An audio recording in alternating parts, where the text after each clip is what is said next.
closer than you think. We're available right now. Call 865-544-8220 or book in 30 seconds or less at menspronknoxville.com. Men's Pro Knoxville, making it happen. You're listening to FM 105.7 and AM 1340, WKGN Knoxville, and W289CU Knoxville, Fan Run Radio.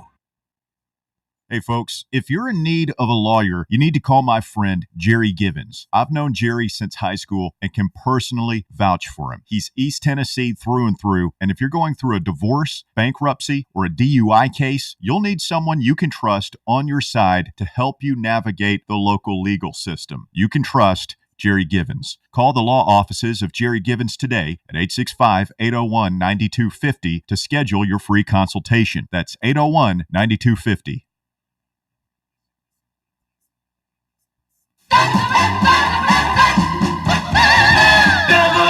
WKGN 1340, go Vols!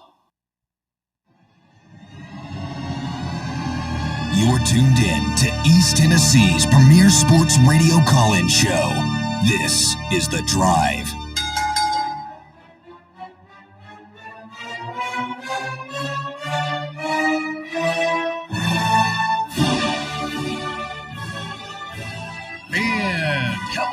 Good afternoon and welcome to another stellar edition of The Drive here on Fan Run Radio. Russell Smith punching the time clock at 3:01 on a beautiful Thursday here in East Tennessee. Thanks for being along for the ride. We got a big one lined up for you. Just 2 more shows, 6 more hours of quality programming until the third Saturday in October. Tennessee and Alabama under the lights at Bryant-Denny Stadium, Saban Field,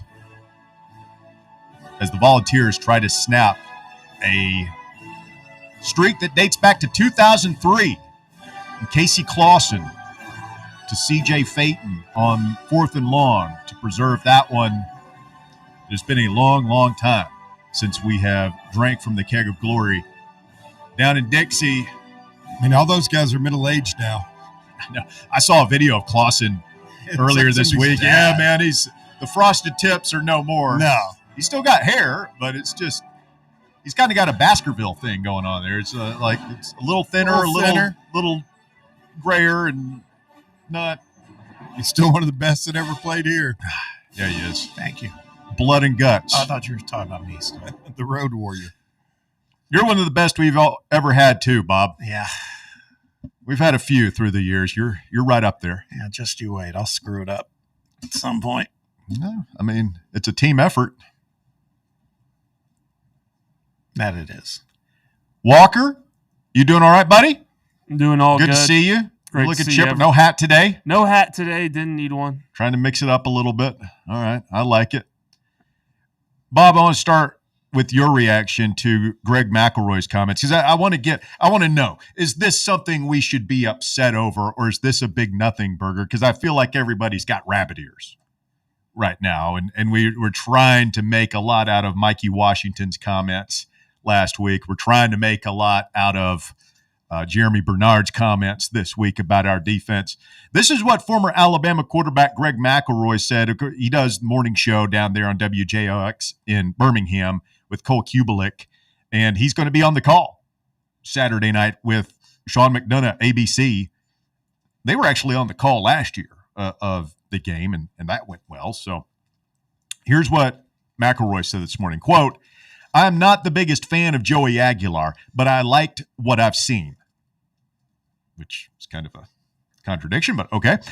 He says, "I think he's done a good enough job. He's not a real threat as a runner, which does make things a little bit easier. Last year, Nico Iamaleava was always a threat to run, which is a problem. However, Nico, not really ever a threat to hit anything downfield, so if he got beat over the top, no problem." Goes on to say, "I think Bama matches up pretty well. If you want me to be honest, I think they match up very well. I also think Tennessee, if they get beat in the alleys, they're running in the alleys, which is where I would attack Bama. That's when things can become real problematic. I also don't know who is the best pass rusher that would scare me if I were Tennessee that I need to be aware of if I were Tennessee. The headline here, and you guys have it at RockyTopInsider.com. Greg McElroy says he's not the biggest fan of Joey Aguilar. Anything to get our dander up about? Not really. Not really. I think that I would contend what he said about that, Joey runs, Nico ran. Well, Nico ran, a lot of times it felt like it wasn't strategic. It was more Panic. Yeah. Whereas Joey, it always First guy's not there, I'm bolting. Yeah. Where Joey is like, I look at it as like when he's running, it's like, you might not have expected that. So, I don't think it's a fair comparison. I would say that, but I'm not too spun up about what he says. He's done this before, man. I'm kind of used to it. It's interesting. He's calling the game, right? So he's going to have to go down there tomorrow and have the meetings with Heupel, and he's probably going to meet Aguilar. And he's doing a 3-hour morning drive radio show. Like, that guy works a lot, so it's early in the morning. You know how this radio stuff is. Like, you say things, it just comes out wrong or something. And that guy's under a microscope, so we're going to pick it apart a little bit. I'm kind of with you. I don't think he meant anything by it. I do, and this is several times through the years now with McElroy, there's a little bit of a snark. Yeah. There's a little bit of condescension, mighty Alabama against Tennessee. They need to know their place. And this is becoming a recurring theme with this guy. I'm not saying it's a pattern of behavior for sure, Russ. Yeah, it's he's a Bammer. He's a Bammer. Roll down Tide. Who do you think Nick Saban's going to pick on College Game Day? Probably Alabama. I mean, they're still an 8.5 point favorite. I know what I'm getting at, though, is these guys have spent so much of their time with their respective school. In this case, we're talking about two Alabama guys, but I'd say it kind of holds true with a lot of schools and certain on-air personalities. So I just don't. But could you see him letting Candace Parker call a big time, like a UT UConn game with Candace on the call? It's basically, Candace. But could I see that? Star Absolutely. That would we've had Rebecca Lobo call a bunch of those games. Like him calling the game doesn't really. I've always thought he was. I had no problem. Like, I actually like them. I've seen a lot of I'm going to turn down and listen to Mike Keith, which fine. If that's what you want to do, fine. I love Sean McDonough. He's the best one. Yeah, he's been one of my favorites for a long time. He's been doing it for a long time. McElroy, he doesn't bother me. He doesn't bother him any more than Herb Street. Yeah, I think he's serviceable. I think he's serviceable is a good word. Yeah. I would rather listen to them than Herb Street and Fowler. He's about like he was as a quarterback. He's serviceable. He's a game manager. Yeah. He's above average. I guess my point is, and some would argue it might be, well, then do better, but I just think some of it is, it's he has previous affiliation with that school, and some of it does happen. I don't think it's targeted at Tennessee. I just think if he was calling the game against Georgia, he'd probably have some of the same criticisms that are weighted towards Georgia that would piss Georgia fans off. I don't know. I just think that's how it goes. I don't love it. Like I said, I don't agree with most of it either, but I'm not going to sit there and be like, man, I'm not listening to that guy. Yeah. Well, I also agree with most of his analysis. I think Joey's a better runner. Like, I like that about Joey. He picks and chooses his spots. He's obviously been told by his coaches, look, we cannot afford to have you get hurt. We don't have a backup plan. So don't run. And we're going to dial some stuff up for you on the goal line. If you have a wide open lane, go ahead, take off, get down. Let's not take too many big hits. But he is a better thrower than Nico. This is stuff we know. The Alabama stuff about them not having a great pass rusher is, I feel like that's going to be one of our Rodgers' keys to victory is like we have an advantage on offense there. I think we've got a really good offensive line. We can run block. We can pass block. We can do it all. It's why we're the number one offense in the country. We've got to exploit that and score, and then score some more. All gas. No brakes on this train, Bobby. This train's not stopping Saturday, Bob. Hey, I okay. Pain trains coming down the tracks. Wow, it's getting weird. But yeah, I agree. I agree with everything you just said. That's the only way. We want it to be a shootout. That's Agreed. That's our way of survival in this one, in my opinion. Oh yeah, I mean we all. You still sitting there in the mid to high 30s as far as because I'm over there and hanging out with Russ. I'm thinking 45, High 40s, maybe 50. Oh, well, that'd be great. I mean, I was saying 35, 38, somewhere in that range. Yeah, maybe I'm moving. I mean, they were so. What was the final score last year? Well, it was 24-17. Yeah, but I mean, this is more like 2022, and it took 50 Yeah, to beat exactly. them in our building. Yeah. So I think it's going to be a similar type thing. We got Chris Lowe of On3 Sports coming up in hour number 2. We'll get his thoughts on the Tennessee-Alabama matchup, as well as a huge week in the SEC. Just an absolute smorgasbord of great matchups. Ole Miss at Georgia. Chris is going to be down there in Athens for that one. A&M at Arkansas. That might be my upset special of the weekend. Mississippi State at Florida. Sunbelt Billy's last stand. Although, have you heard some of the talk around this that they may can him, but say we need you to finish the season? Oh man! I mean, if I'm him, I'm like, no. Yeah, I agree. Deuces. I agree. But then do you forfeit your massive buyout? Yeah. No. If you quit, That might be it. That's a good point. if you quit, that's the thing. They've got him. You want this big buyout, you're going to do what we say. We're letting you go at the end of the year. But by the way, for us, that's that's what fabulous. I was gonna say. Yeah. That's fabulous. Let's You don't have to deal with the interim bounce that Yeah. we've been worried about and talking about. Yep. Is that team going to check out? Because I'm telling you, they're probably one of the more talented rosters in the whole conference. check out. I think. Don't be surprised to see some players opt out. Like before the season ends. Well, they can't without a coaching change. Well, I mean, they can just They can just not play. just quit. Yeah, it's like bowl season. That's. I don't think it's any different. Man, it's great, isn't it? Guys, we're 5-1. Florida's in a shambles. Go Gator. I mean, their program's burning down right now. Go Gator. And we're going to play Alabama Saturday Roll down Tide. to put ourselves in the driver's seat for the playoffs. It's what it's all about, boys. I'm happy, man. These are the times, the weeks we live for. Things are good. They won't always be good. They haven't always been good in the past. They'll be bad again in the future. You know this. This is life. It's the cycle, the ebbs and flows. And when you're on top, when you're having a good time, you better be sure to stop and smell the roses. Exactly. I am looking forward to the list, your list you want to go through today, Bob. Oh, the head-to-head. We're going to go through a position-by-position breakdown and try and figure out who has the advantage at each position on the field. And I was kind of scanning through this, like, I think we come out pretty good.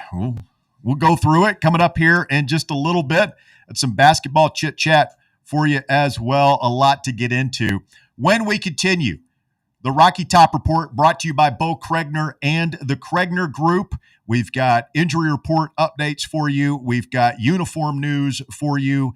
We've got basketball recruiting information for you. When we continue on The Drive, it's Fan Run Radio. Stay with us. We're back with more right after this. The Drive. Can't get enough Fan Run Radio? Download the free Fan Run app and take the best Tennessee sports conversations with you wherever you go. Your smile says it all, so make sure it's saying the right thing. At Knoxville Smiles, we believe healthy teeth mean happy lives. Now through the end of the year, we're offering half-price whitening with a cleaning. That's right, half-price whitening with a routine teeth cleaning at Knoxville Smiles. Call today to set up your appointment. 865-539-1776. That's 865-539-1776. Or book online at KnoxvilleSmiles.com. Don't wait another day to love your smile. Smile brighter with Knoxville Smiles. Are you a federal employee facing workplace challenges like suspension or removal? Are you concerned about your security clearance with any federal agency? You know the Griffin Law Firm is your trusted ally in military legal matters. But did you know they also specialize in civilian federal employment law? If you're a federal employee facing workplace challenges like suspension or removal, if you're concerned about your security clearance with any federal agency, the DOE, FBI, FCC, or DOD, you might not know it, but you do have legal recourse. The Griffin Law Firm specializes in federal employment law, military law, and security defense law. VFL Marshall Griffin and his experienced team are ready to make your problem their problem, no matter which federal agency you work for. Don't face federal employment issues alone. Remember, remain silent, request counsel, call Griffin Law, 888-707-4282, online at griffinlawdefense.com. Are you tired of waiting on interest rates to drop before you start saving money? I'm Chris Burleson with University Lending Group, and I've got a better way. With a traditional closed-end mortgage, most of your payment goes straight to interest, not your balance. But with my Smart Loan, every deposit you make cuts your principal immediately and reduces interest in real time. On average, my clients pay off their mortgage in just 7 years. Call me today at 865-388-7634 or visit smartloantn.com and let's turn your income into financial freedom. NMLS number 332941. Ready to launch your career? Axle Logistics is a leading third-party logistics company where excellence is an energy. With an award-winning culture, Axle proves that positive outcomes come from a positive environment and a work hard, play hard mentality. At Axle, the drive for success is infectious. And with an uncapped commission structure, hard work isn't just noticed, it's rewarded. For those with big goals and even bigger dreams, Axle Logistics is the place to start your career. Have you ever found yourself wishing your clothes looked brand new again? Whether it's your favorite suit, that little black dress, or your comfy winter coat, Crown Cleaners can make it happen. From stubborn stains to delicate fabrics, the expert team at Crown Cleaners uses the latest cleaning technology to ensure your clothes come back looking and feeling fresh. Visit one of their 2 area locations, Kingston Pike on Bearden Hill or South North Shore Drive near Dunkin' Donuts. Online at crowncleaners.com. Crown Cleaners, a tradition of excellence.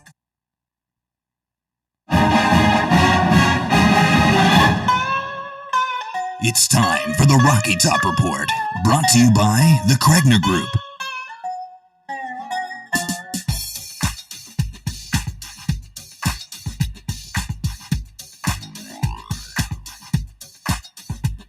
Sitting here chit-chatting with Bob. I didn't do what I got to do and pull up these injury reports. Tennessee and Alabama releasing their initial injury reports last night. Jam Miller listed as questionable with the concussion. You guys think there's a chance he could play, or are they kind of playing games here? I don't know. I have no idea. I mean, it's big-time college football. The rules aren't as strict as they are in the NFL. I mean, I've seen on social media that Chris Nowinski guy, he's kind of an expert.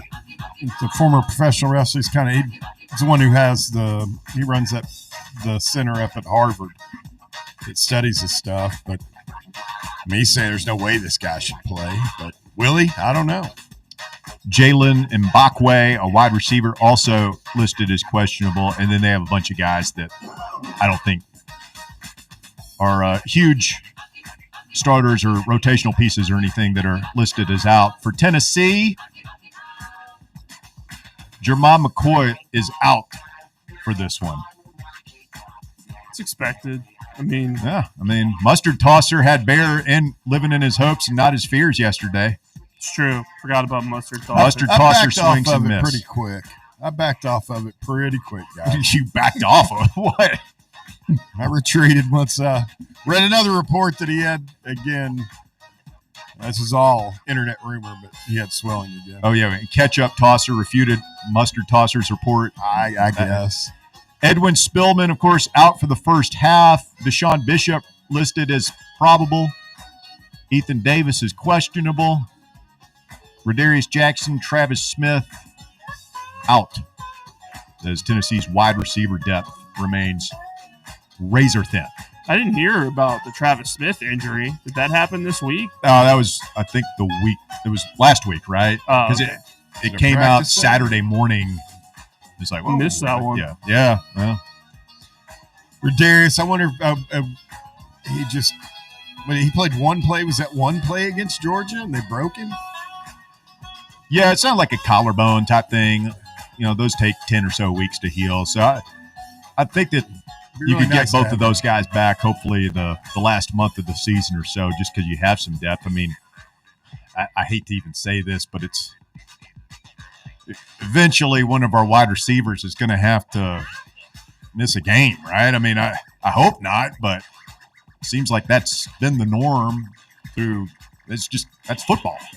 Somebody gets hurt, so we don't have much depth right now. Uniform combo announced. Vols going with the Stormtroopers. Yes. But now with the black accessories. Hate it. You don't like it? I don't. Isn't that what we wore when we dominated them in the 90s, basically? That's where it originated.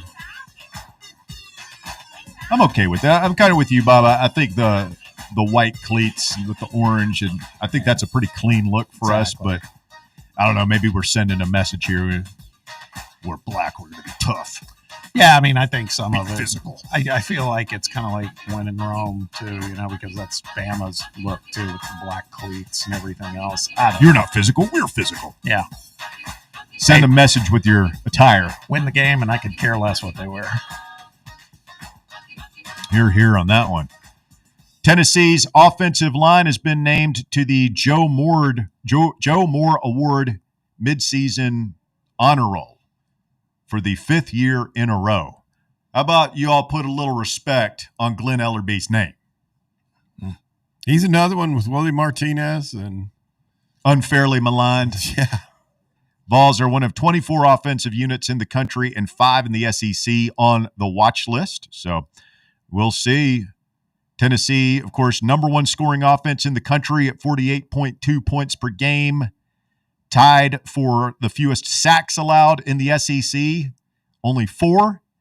And the Vols are ranked 1st and 3rd, respectively, in passing and rushing yardage per game in this league. Tennessee's offense, the O-line, only responsible for 1 of those 4 sacks, according to Pro Football Focus. These guys are playing out of their minds right now. I mean, like that's our O-line. Yeah, we probably Joey gets all the glory. We talk about the wide receivers and the running backs. This O-line has been dominant. They've done a very good job of protecting him, and like you said just a minute ago, we have no backup plan for him. So a lot of it falls on their shoulders to keep him clean. Game after game. I think it starts the blind side. Lance Hurd is just, we talked about it all summer long. I thought that he would make a huge jump, and it's been everything I expected and more. Oh, we talked about him. We did during the summer. Last year being, when you're not talking about your left tackle, that means he's probably doing a pretty good job. Pendleton, finally, somebody that can pick up the slack for Cooper Mays. I think Sham has been fine. I mean, some would call him the weak link, but if you're the weak link of this offensive line, that means you're doing pretty good. Moy has been fantastic. We get him for another year. And Jesse Perry has been outstanding as a redshirt freshman.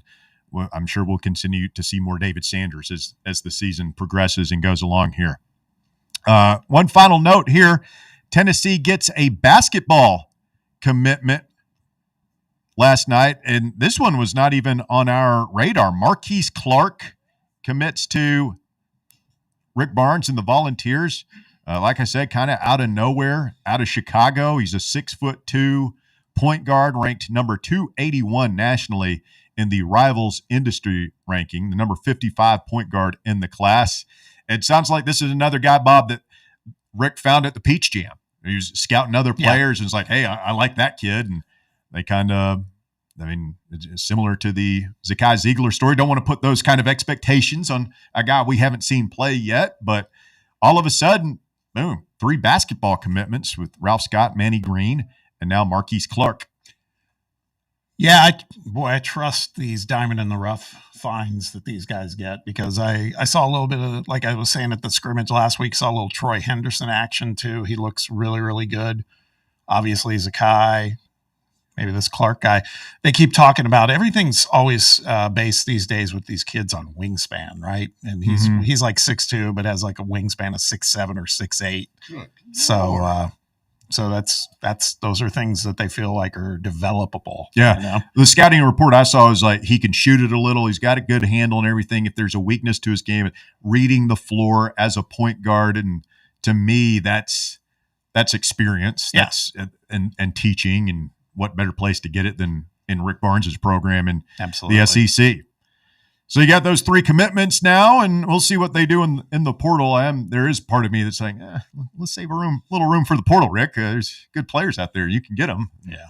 So we'll see how it plays out. But it is funny how we look at a 3-star guard that Rick Barnes goes out and get, and at several other times in our program history, we'd be getting a 3-star guard. We'd feel like we were just settling because we couldn't get anybody more talented.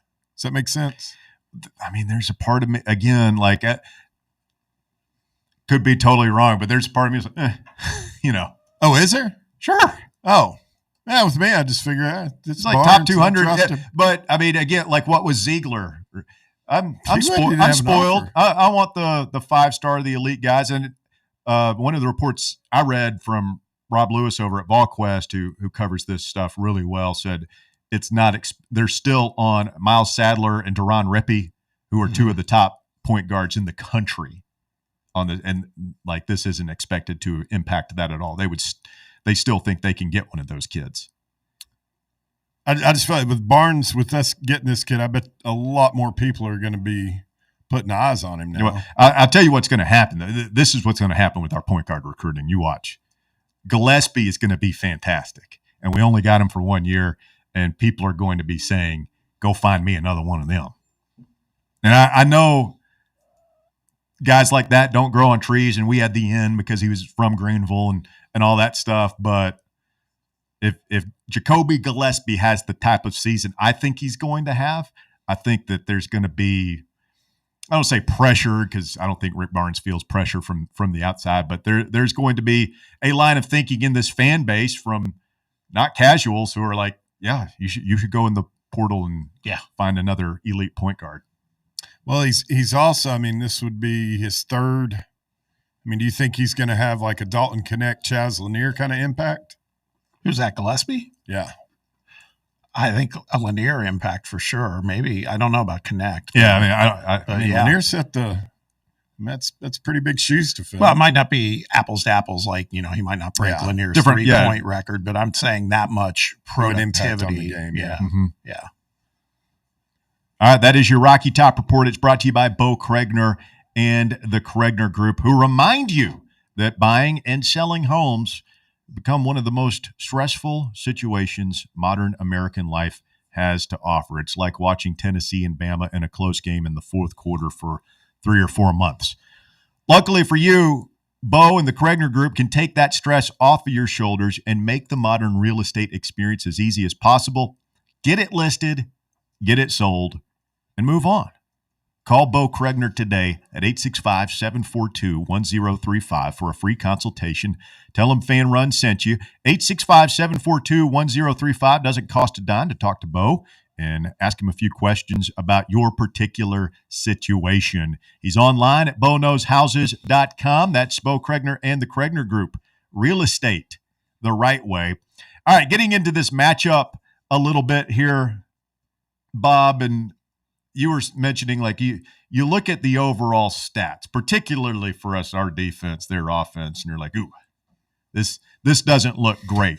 But when you break it down, like position by position, like comparing our quarterback to their quarterback, our D-line, their D-line, I think that looks more favorable for Tennessee. Now, I don't know which one is more accurate, more impactful, but there's a variety of ways that you can look at this stuff.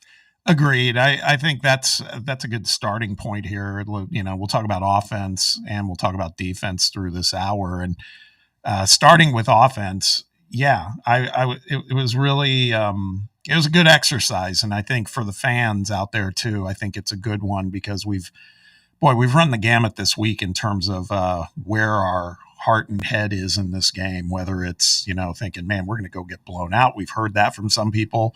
I'm of the mind we certainly could lose the game, but I think it's going to be close. Obviously, the Vegas bookies are thinking the same as the spread starts to slip closer and closer. So you said down to 7.5? Yeah, it's now Alabama minus 7.5. And I just think that let's just talk through it. I think that's the best way to get started here. And we'll talk about some of these overarching metrics first, because we don't have to dwell on those too much. But then what I want to spend time talking about with us, and certainly want to hear from the listeners too, is some of these positions, and units, and how we really stack up. Because I think when you look at it that way, it's like, man, I think we're there. I'm not saying this is a guaranteed win. Book it. I'm just saying I think this is absolutely a winnable game. Well, what do you think is the worst number for us? Is it like total defense, 394 yards per game,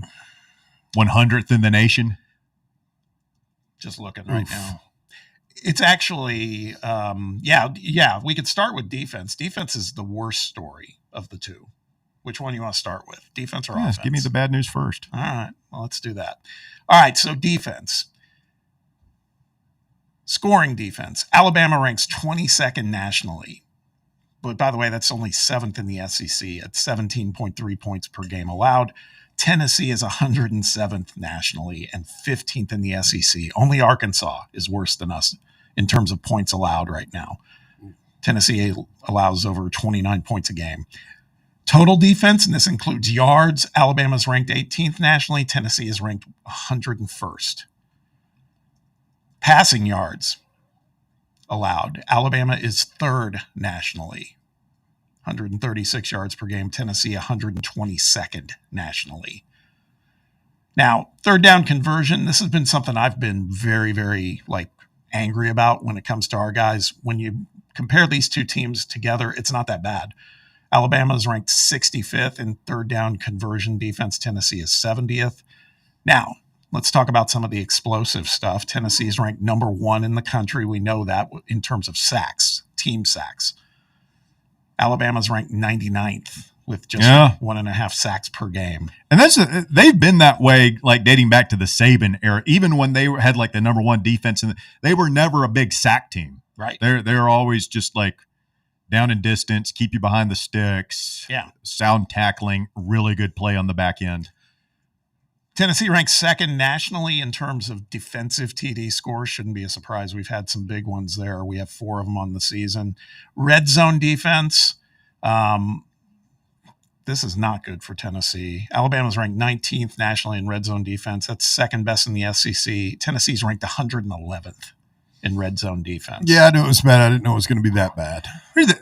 I think you've got to, when you look at these cumulative statistics, though, you've got to look at the schedules. You've got to look at who we've played and versus who they've played. And I know they've played good teams, obviously, but when I look at you play Arkansas as a top 10 offense.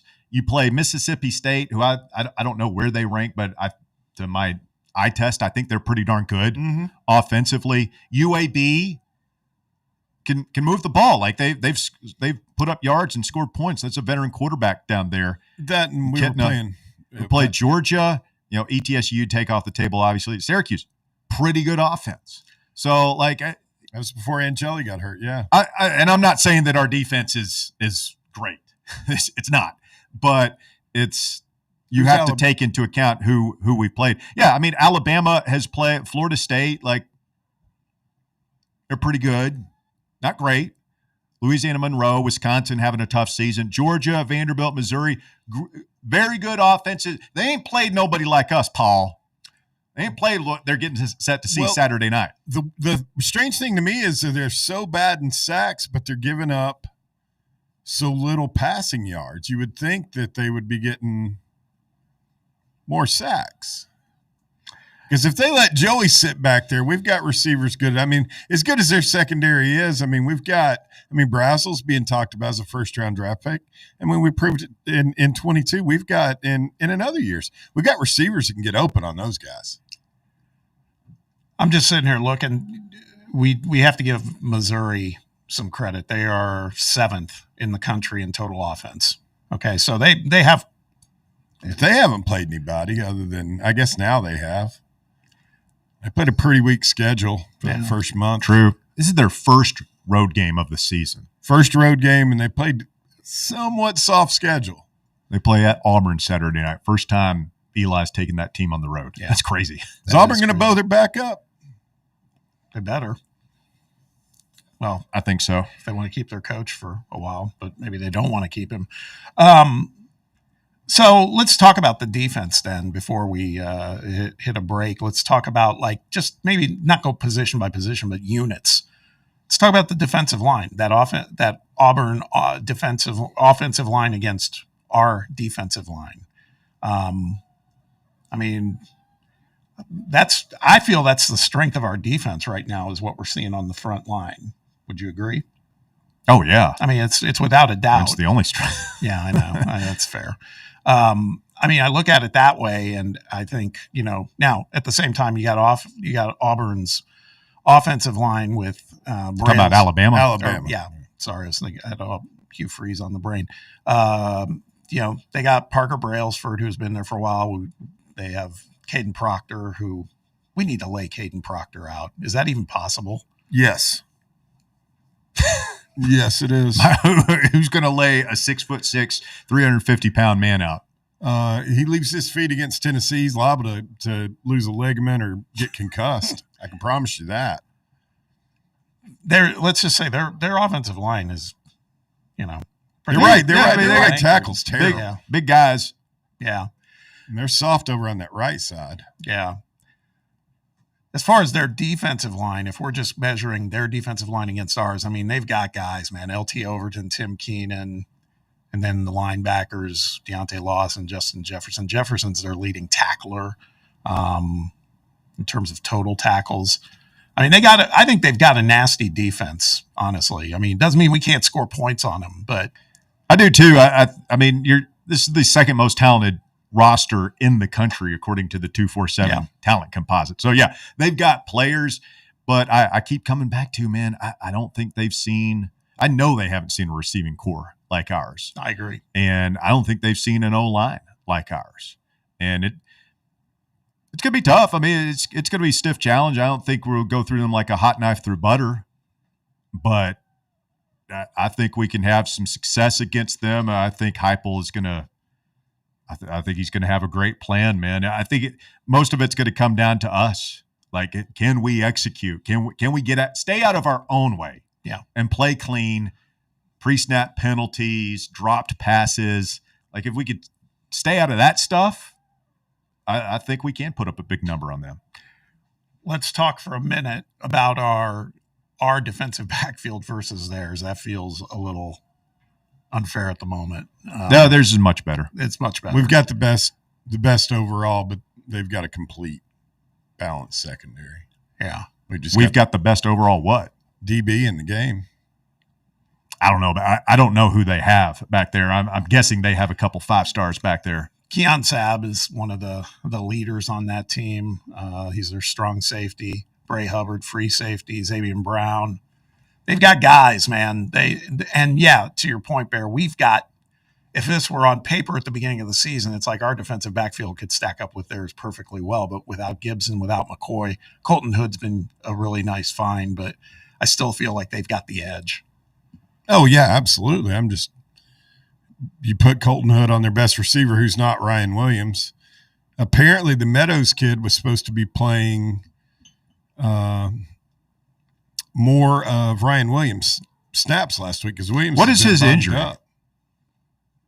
I don't know. I don't know either. I haven't heard. I keep it. Yeah, I've heard that too. That he's hearing he's been banged up. I keep seeing he keeps playing. He hasn't missed time. I think the plan was that. He's not listed on their injury report at all. Yeah. Tony B had a Bama guy on earlier, and he basically said the Meadows kid was supposed to get most of those snaps, and then he got knocked out. So they had no choice. So if we're looking at defense, overarching, who has the edge? I feel like the defense? Yeah. Their defense versus our defense. Theirs probably is much better. Yeah, I think so too. I love our front line, like we were talking about, but man, it feels like once you get past that, it's a little dicier. We took a huge step back at defensive tackle because speaking up for the linebackers, it's kind of hard to make plays when your defensive tackles are letting interior offensive linemen get to the linebacker level. It is, but and I'm no X's and O's guru, I'm no coach, but I keep seeing these cut-ups on social media of our guys, particularly the safeties, but the linebackers as well, just taking awful angles, getting overrunning plays and stuff like that. And it's like, the bad news is that's really frustrating, and it's led to some of these awful statistics we're citing here. But the good news is that it should be fixable in my mind. When you talk about college athletes, like if you work on it enough, and these guys repeat it, that they should be able to fix some of that stuff. I think Arion Carter is a fantastic player. He whiffs a lot. He's one of the 4 Vols that are in that CBS Sports. They put out their top 150 college football players mid-season. He embodies this defense to me because it's boom or bust with him. Like he will make a spectacular play. The play he made on the final play of overtime at Mississippi State, for all the talk I hear about, we're a terrible zone team. Like that was a great zone rep from Arion Carter that arguably won us that football game. But there's also him just in the wrong gap, overrunning the play, and we get torn apart. Got to clean that up, man. Yes. Got to clean that up if we're going to have any shot at winning. Quick timeout. You're listening to The Drive, Fan Run Radio, Tennessee and Alabama, breaking it down to levels that can only be described as beyond scientific. 865-966-3435 if you want to call or text to the show. 865-966-3435. More Fan Run Radio coming up. The Drive. You're locked onto Fan Run Radio, 105.7 FM, 1340 AM, and online at fanrunradio.com. Fan Run is giving away a huge prize package. That's a big box. What's in there? You're going to want to find out. What's in the box? What's in the box? A winner will be drawn live on Halloween during Fan Run Friday at Calhoun's on the River. To learn how you can earn entries, make sure you're tuning in daily to Fan Run Radio and following us across all of our social media platforms on Facebook, YouTube, X, TikTok, and Instagram. The number one problem we see at our clinic is delaying treatment. ED can get worse. Book your appointment right now. Call 865-544-8220. Prefer privacy? Book online in under 30 seconds at menspronaknoxville.com. At our clinics, men's sexual health is the whole job. Look, I'm a normal guy too. I hate going to the doctor, but we've helped so many guys in here just like you. Even if pills have failed, our medical team is going to take the time to talk you through it. Same day in-house lab, and the treatments, well, they could change your life. Your local medical team has your back. ED, performance, Peyronie's, size and shape modeling. We tailor what works for you. I'll get to the point. Can you imagine epic performance and epic sex? Yeah, I said it. A stronger you is closer than you think. We're available right now. Call 865-544-8220 or book in 30 seconds or less at menspronaknoxville.com. Men's Pro Knoxville, making it happen. Yeehaw! I've been hooting and hollering ever since I started betting with the VIP Play app. VIP Play has more than 200 leagues, every bet type you can imagine, live betting and live hosts, all with 24/7 support from real live people when you need them. Start betting better with the VIP Play app today. Don't be a better, be a better with VIP Play today. Download VIP Play today or head to VIPPlayApp.com. Make sure you use the promo code FANRUN to take advantage of their welcome bonus and so they know that we sent you. Gambling problem? Call 1-800-8899-789. Must be 21 or older and located in Tennessee to bet. Ball fans, reimagine your home at Broadway Carpets and Flooring for any remodeling or building needs. With a variety of carpets, rugs, hardwood, vinyl, and stone, Broadway has all the flooring and installation options you're looking for, including pet-resistant products like Pet Perfect Carpet from Shaw Floors. Visit their showroom in downtown Knoxville or the location in West Knoxville located on Kingston Pike near Pellissippi Parkway today. Hi, I'm Bo Kregner from the Kregner Group. Are you looking to buy or sell a home? Whether you're upgrading, downsizing, or just need a change, it's never been more important to have experienced, trustworthy representation in the real estate process. So if you have any real estate questions, I'd love the opportunity to earn your trust. Call me anytime for a free chat, 865-742-1035, or find me online at BoKnowsHouses.com. The Kregner Group, real estate the right way.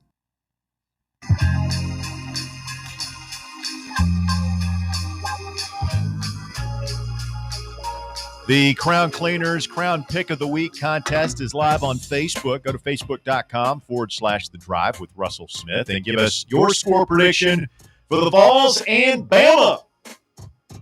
Closest prediction wins gift cards from Crown Cleaners, the Pizza Kitchen, and some fabulous gifts and prizes from Fan Run Radio. So get your score prediction in before kickoff. I'll tell you, like, the more I think about it, I don't know if we score 50 down there. I don't know if anybody scored 50 on Alabama on the road in a long, long time, but man, they're going to have to get up there. Didn't the right Reverend didn't he get in the 40s a couple of times down there? Yeah, with Ole Miss. With Machine Gun Kelly. Yeah. Remember that one crazy play? Threw the ball 80 feet in the air. Well, you're going to have some luck to win this type of game. Yeah, correct me if I'm not mistaken. The last time we won down there, was that the big overtime game where we did score like in the 50s? Well, yeah, we got there with the benefit of 5 overtimes. I think it was tied at like 31 at the end of regulation. That may be the greatest, like most exciting college football game ever watched. I know, safety first. We got to protect the kids and all that stuff, but I hate what they've done to the 2-point conversion. I love those marathon games. The dudes are just out on their feet. You get to that 5th or 6th overtime, defense isn't even trying. Yeah, man. Who wants it more? Remember that Texas A&M LSU thriller a couple of years ago? Yeah. Which guys are willing to go out on their shield just completely spent? Yeah. Bob, before we get into Phil, we think we're all in agreement they've got the better defense. Yeah. Who's got the better offense? Because I think it's a wash. Yeah. Well, give a listen here. So scoring offense, we're number 1 nationally. We know that, 48 points a game. Alabama 36th nationally. In terms of total offense, we're ranked number 4. Alabama's ranked 39th. Here, I think, is a big differentiator, and a lot of it has to do with Jam Miller's status too. But Tennessee's ranked 22nd in rushing offense. Alabama's 101st. They've had no running game. Wow, even with Jam. Yeah, and they say that if he's not going there, terrible. Yeah, they have a true freshman or a redshirt freshman, I think, that's been holding the fort down while Jam was out. Tennessee ranked nationally number 7 in passing offense. Alabama's 14th. That's the whole deal with Ty Simpson. Third down conversions on offense, neck and neck. Alabama's the 18th nationally. Tennessee's 19th. This I don't love. Red zone percentage. Alabama's 9th nationally in red zone conversion. Tennessee is ranked 24th. Yeah, we've left some points on we definitely have. And then the other one, and this is the obvious, but put those numbers out there, and it's fewest penalties and yards. How do you think this is going to play out? Alabama's 24th in the country with 32 penalties for 258 yards. Tennessee, 99th in the country with 44 penalties. Yeah, I mean, that's just the cake. Keep it to a dull roar. And like what?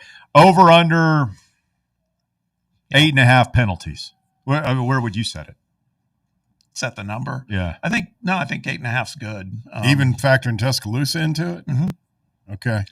Well, I mean, I think we had 10 last week. I mean, I just felt like the refs were atrocious too. But wait till you see him Saturday. Yeah, for all the talk about how Heupel gets knocked because he's a player's coach and his guys are undisciplined, yada yada. But when Saban was there, who we will all agree is the most disciplinarian in the history of college football.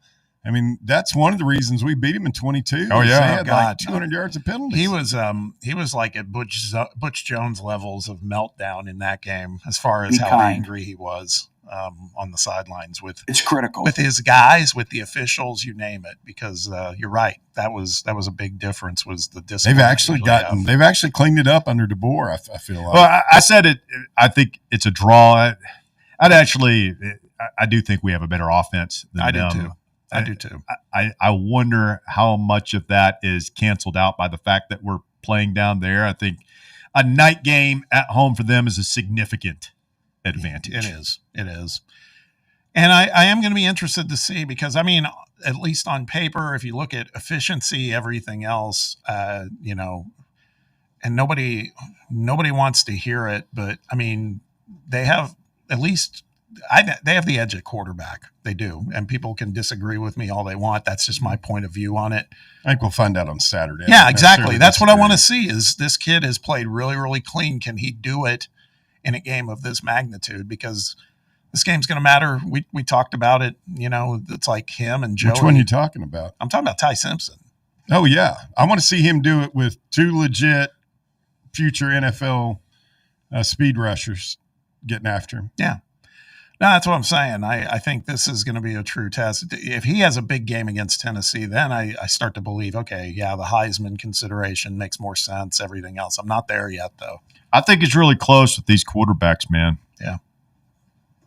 I think it's really, really close. Statistically, it's really close other than turnovers. That's about it. I mean, Simpson's got a big edge there. But I take my chances with Joey Aguilar. Oh, yeah. I like him. Kind of gives off that Baker Mayfield vibe. Yeah, I agree. Just a gamer and a baller. And again, if Jam Miller's not playing, I mean, I think we have a better running back core, even if he is playing. But if he's not playing, that's an enormous edge for Tennessee, I think. Let's get a call from Phil. Good afternoon, Phil. You're on the drive. It's Fan Run Radio. Nice day, Debbie. What's up, Philly? How you and the crew doing? How are you, man? I was waiting to go down to Tuscaloosa to see if we can win one after 20 years, 22 years, or whatever it is. It's been too long, Phil. And all honesty, we have a bad defense. That's a recipe for disaster. When's Tennessee ever had a bad defense and beat Alabama? At 22, that was it? Yeah. 22. I mean, I don't remember if we had a down year, one of those Fulmer years, late year. He generally had pretty good defenses, and when he didn't, we weren't beating Alabama. So that's a sobering thought, Phil. Yeah, and I think the best offense we ever had was 89, and we scored 30-something points in Alabama. They scored 45. I remember that, the Saran Stacy game. And they could run. They can't run this year. I don't think what happened in 1989 has any impact on Saturday night. I don't think really what happened in 2022 has that much impact. But we are going to have to find a way to get off the field a couple of times. I have no illusions that we're going to go down and hold them to 17 points like we did last year. No. But we are going to have, find ways, whether it's sacks, turnovers, or just forcing incompletions, stopping short runs. We're going to have to find a way to get off the field on third down. Yeah, if we're in the game, Heupel can't do us trying to keep from losing crap that's been going on over there. No, you're right. Gotta go full tilt. If they have a first quarter like they did against Arkansas, we're in trouble. I mean, I think we got to be crisp right off the bat, man. This basketball commitment they got yesterday, I actually watched some film of him. He played stalemate with the number one point guard in the country in this summer in the AAU circuit. I know Barnes evidently likes his toughness. So, I mean, that's always going to be a word and it sounds like there's some things that he needs to work on for certain, Phil, but I don't think you're recruiting this guy. We're talking about Marquise Clark, who committed to Tennessee last night. I don't think you're recruiting him with the thought that, he's going to come in and run the show next year right away. I mean, this is a guy that probably going to be viewed similar to the way they're looking at Troy Henderson this year. Yeah, well, I mean, you got to have 2 point guards. So if one goes down, you got to have another one. You get this guy being like a 4 year guy, Russ. Oh, I would think so. Well, they got Sadler out there at point guard, and they got Rippey. He's a point guard, and the Jarvis guy is a shooting guard, which we desperately need. You think Tennessee will get any of those guys? They seem really focused on getting at least one of them, Phil. I think this move with Clark is kind of a hedge. I mean, if you look at some of the other schools that he was talking about visiting, and he canceled them because of Tennessee's interest, and it's like, I don't blame him. It was like Southern Illinois, Iona, Western Michigan. I mean, I think this is a guy that, could be a program guy that's going to be here 3 or 4 years, but I mean, they got to go and get one of these other guys, Rippey or Sadler. Or go in the portal in the spring. Yeah, fair. That's right. Yeah. I see where Stephen Pearl got beat in the exhibition last night. Yes, he did. I didn't know that game was going on until somebody sent me a text afterwards saying that, that they had lost. Apparently it was a thriller. Yeah. Yeah, I see Buck Pearl was commenting on Twitter last night, and I see where Buck Pearl is going to be in the CBS Sports now. That's pretty cool, Yeah, he's great on TV, man. That's some easy money for him, and stays close to the game. Makes sense.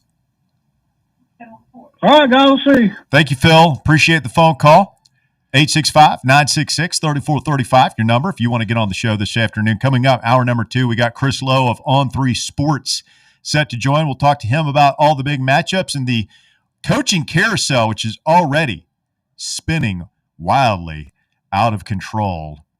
Big second hour coming up. It'll start with Walker in the top 4 at 4 when we continue next right here on Fan Run Radio.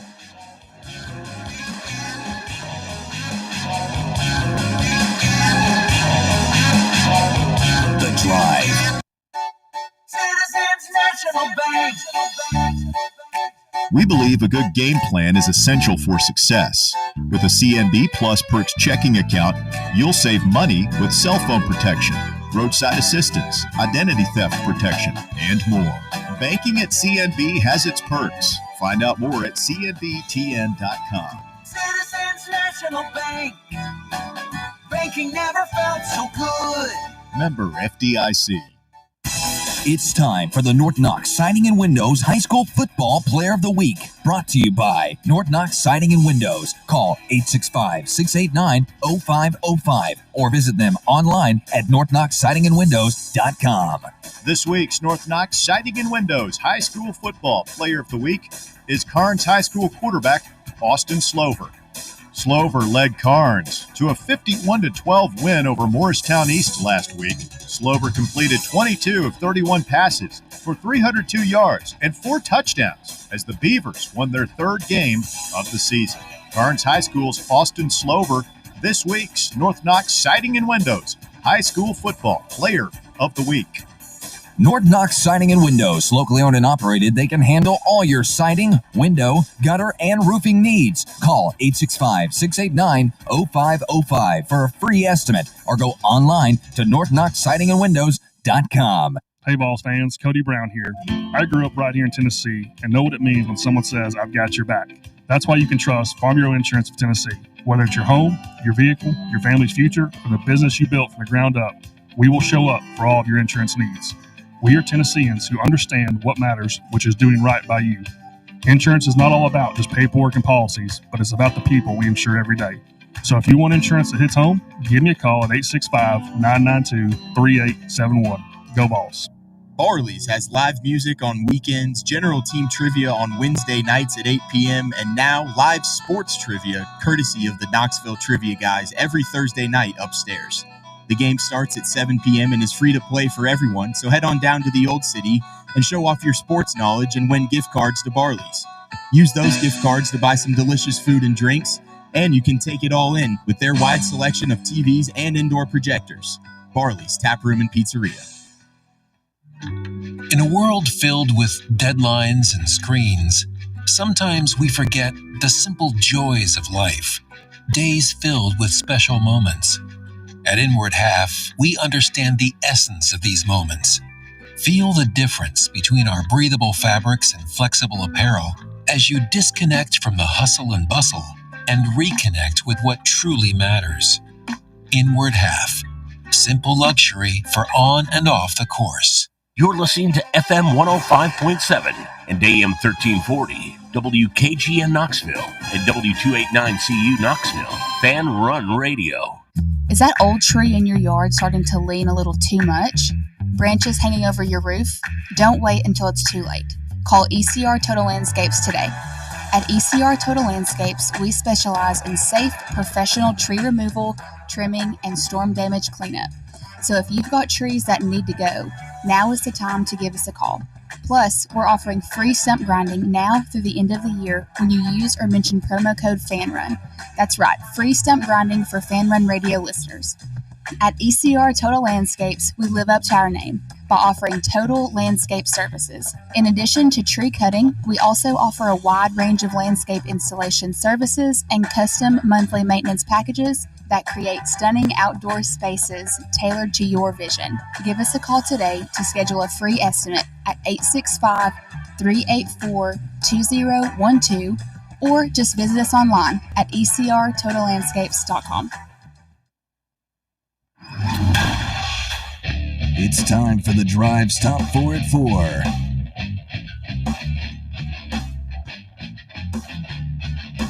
Hour number 2 of the drive underway here on Fan Run Radio, and time for the top 4 at 4. Walker Smith is in with the latest and the greatest. Walker. At number 1, Tennessee football will wear white jerseys for the first time this season when the Vols play Alabama on Saturday night. The road uniform combination of white pants, white helmets, and white jerseys will be the first time it has been used this season. Love the Stormtrooper look. It's a good look. Again, but it should always be orange versus red. Agreed.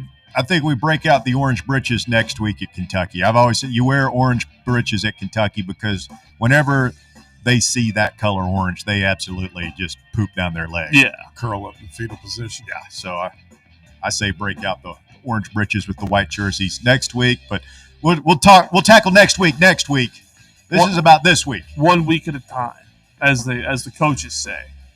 Can't focus on the uniform for next week, but we still got to wear this week's uniform. We need to go hit them in the mouth with a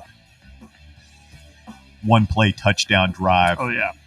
To celebrate the 30th anniversary of play number 1. Manning to Kent. Yep. No, we need to make sure their jerseys are a little dirtier than ours. We've done that so many times through the Heupel era, where we did it at Kentucky once, the short screen to Javonte Payton that first year, at the Georgia Jalen Wright run. I think was the first game. No, it was the first game the next year. We had a turnover, and then we scored on the first play, a quick pass to Hyatt. I think that was 2022 against like Bowling Green or somebody. Wouldn't be surprised if it was against one of those bye teams. I feel like I remember us starting fast like that in one game. I just don't remember busted exactly. South Carolina in the mouth in one of those noon. South Carolina came in here like half asleep, and they got roasted. Yeah. Deep by Hyatt and company. So. Good. Always good to have a good. I mean, the last time we were down there, we had a good start with the crazy squirrel catch on the first possession. Oh, yeah.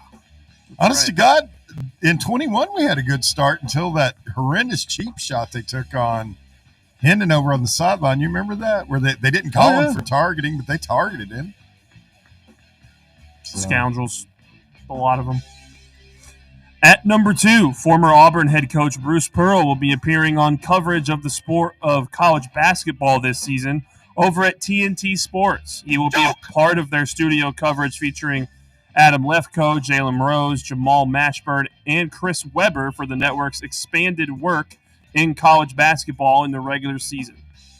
Jalen Rose and Chris Webber together. Mm-hmm. A little bit of Fab Five. Can you name the other 3 members of the Fab Five? No, I can't. Those are the only 2 I know off the top of my head. You can do all 3? Mm-hmm. Who are the 2? Hold on. Who are the 2 you named? I feel like you should. If you can't get Jalen Rose and Chris Webber, how are you going to expect it? I mean, there's a third one that's obvious, and then there's the other 2 that never made the NBA. Jalen. Wow. Oh no. Tell him, Bob. Enlighten him. Drop some knowledge. Chris Webber, Jalen Rose, Juwan Howard. Yeah. Jimmy King. Jimmy King from Plano, Texas. Yep. And Ray Jackson. Yeah. Those last two did not make the Jimmy league. King from Plano. By the way, You have no idea who that is. No, but we know people that live in Plano. A lot of people are from Plano. It's a big suburb of Dallas. Big city. And then guy who didn't get much playing time, but Lakers GM Rob Pelinka was on. Rob Pelinka. Well, he was one of the earlier guys. He wasn't one of the five, though. Right? No, he was just Michael Talley. They were on the roster. They just didn't see the floor much. Glenn Rice was gone. Yes. Glenn Rice and Ramil Robinson. Yep. Roy Tarpley before that. Yep. Mm-hmm. He's dead. Tarpley is? R.I.P. Yeah. Rest in Guy. peace. Great Dallas Maverick. Yep. Couldn't stay away from the stuff. Yeah. You hate that. At number 3, the MLB postseason continues tonight with Game 3 of the NLCS and Game 4 of the ALCS. The Dodgers and Brewers play first at 6 p.m. with LA trying to take a 3-0 lead. Later, the Blue Jays will go to Seattle or try and get a 2-2 lead against the Mariners after a big win last night. That game starts at 8:30. 2-2 would not be a lead, Walker, but that was a good. The copy the copy wasn't copied. I got you. That was a big win for the Blue Jays last night. Yeah, They smoked them. spanked the Mariners in Seattle. Offensive explosion. What was it? 12-2 was the final. There were 8 home runs in that game by both teams. Yeah, and the Brewers kind of find themselves in the position that the Blue Jays were last night, where you lost the first 2 at home, and you don't win tonight, Game 3 in Dodger Stadium. You can stick a fork in them. Yeah, this is tough. And it's tougher when they just don't have a starting pitcher to pitch this game. They're going with an opener in Ashby, and God knows who they're going to pitch the other 8 innings. But it feels a little different than Game 3 last night between the Brewers and Dodgers. It just feels like it's inevitable. Yeah. I mean, the Dodgers, their run, they're just offensively, they're just explosive right now. Well, it's their Ohtani's pitching. not even hitting right It's now. their pitching. I mean, Yamamoto went complete game. He shoved the other night. Oh, I watched yeah. almost every pitch of that. He was awesome. Blake Snell in Game 1 actually pitched better, just didn't get to go out in the 9th inning. And then they have, some guy Bats named are Tyler hot. Glasnow going out tonight, who I hear is really good. He's awesome. Pinky Blinders looking dude. It's good to be king. Is he? Oh, yeah. He's a dead ringer for Killian Murphy. Yeah, he is. At number 4, Thursday Night Football kicks off Week 7 in the NFL with an AFC North clash tonight. The 4-1 Steelers head to Cincinnati to take on the 2-4 Bengals. Kickoff is at 8:15, and the Steelers are a 5.5-point road favorite. How you feeling about your boys tonight in a big NFC or AFC North matchup? Grudge match. Thank God there's baseball on this. I heard Trey Hendrickson is. No, he's not playing. He's not playing. No. If you love mid to late 2000s football, this is for you with 2 40-year-old quarterbacks going at it, and Aaron Rodgers and Joe Flacco. If you're Aaron waiting, Rodgers kind of turning the clock back, man. he's got a good team. He does. Steelers they're just a good team. Got a good defense. Got a good offensive line. Yep. Anybody up for some American Athletic Conference football tonight on ESPN? Always. We've got Tulsa traveling to Greenville, North Carolina, to take on ECU and the Pirates. I guarantee you that game will be better than this Thursday night football game. That is for sure. That was number 4. Was it now? It was. Well done, sir. That is the top 4 at 4. It's brought to you by Matlock Tire and Auto Service. 5 locations to serve you throughout East Tennessee, Farragut, Lenoir City, Maryville, Athens, Hardin Valley. Since 1953, a staple of our community and the home of the price match guarantee. That means you can bring in any competitor's ad, and they're going to match the exact same tire for the exact same price at Matlock Tire and Auto Service. You could schedule your appointment online today at matlocktireservice.com. Matlock Tire, going the extra mile for you. Russell Smith, Bob Baskerville, Bear, and Walker hanging out with you on a Thursday afternoon, getting set to talk to On Three's Chris Lowe. Coming up here in just a few minutes, he's down in Athens getting ready for another big matchup as Lane Kiffin, people, there's a narrative where he can't win the big one. I don't know if that's he hasn't had a ton of opportunities. He hasn't won anything at all. A lot of 10-win seasons, a lot of cute seasons, a lot of nice seasons. When is Lane Kiffin going to have a championship season? He can go a long way to winning some of the skeptics over with a win in Athens on Saturday. Yeah, I find this game very fascinating. I'm glad it's not being played the same time as ours because I want to watch it. This is one of those that the Lane Kiffin of the past, they'll go down and get smacked in the mouth by Georgia. And it still may happen, but to your point, Russ, we're going to see if he's kind of gotten over the hump. They beat Georgia down in Oxford last season. And they won a big game earlier this season, against LSU? Mm-hmm. So he's winning some big games, but again, postseason success is the new measuring stick for him. Yeah, I know this game is between the hedges. It's not a night game, and Ole Miss is undefeated, higher ranked, 7.5-point underdog. You think they got the better quarterback? I do. I think Ole Miss does. If you gave me a choice between Trinidad and Gunner, I'm taking Trinidad. What about Tobago? Yeah, you say Tobago, I say Tobago. Bob, getting back to the side-by-side comparison we were working on there in the first hour. Yeah. When you break it down by position, do you think that is there a position group where you feel like Tennessee has a significant advantage? Like we were saying as we wrapped up the hour, the one I would say we've already done QB here. Running back. I think we have a significant advantage. I think we have a pretty solid advantage even if Jam Miller plays. We have a significant advantage if he doesn't play. Do you think this is going to be another one of because Alabama plays at a much slower pace than we do? Yeah. And I thought that was one of the really smart things that Bobby Petrino did last week is keep our guys off the field. Yep. They would bleed that play clock, just not in a big hurry and just, 3 yards here, 5 yards there, boom, 20-yarder. And we did a good job of maximizing our possessions. When we got out there, we generally moved the ball and scored, but we didn't have, I think we had like 4 possessions in the first half. I think that you're right. What I think could be a throat punch for us would be if they go out and they run clock like that and score. I think back to last season for some reason, the North Carolina State game. If you recall, that was absolutely their game plan was to milk the clock and keep the ball away from us. But then they didn't convert. And then we went and got points. I think that's where we're gonna the bend but don't break defense is gonna get tested. If we can if they kill clock, that's one thing. But if we can keep them off the board, at least first couple of possessions, that could be big. Well, if they score, you got to match them. Right. There's nothing more demoralizing when you're a tempo team than having one of the opposition goes on a long, time-consuming drive and scores a touchdown, and then you're trying to go hurry up and boom, 3 and out, kicking the ball right back to them. Right. Like that is the absolute worst. So I think that they probably will have a couple of those where they have a long drive and they score on us. It is imperative to match. That's right. We'll have offensive linemen rolling on the ground all night long.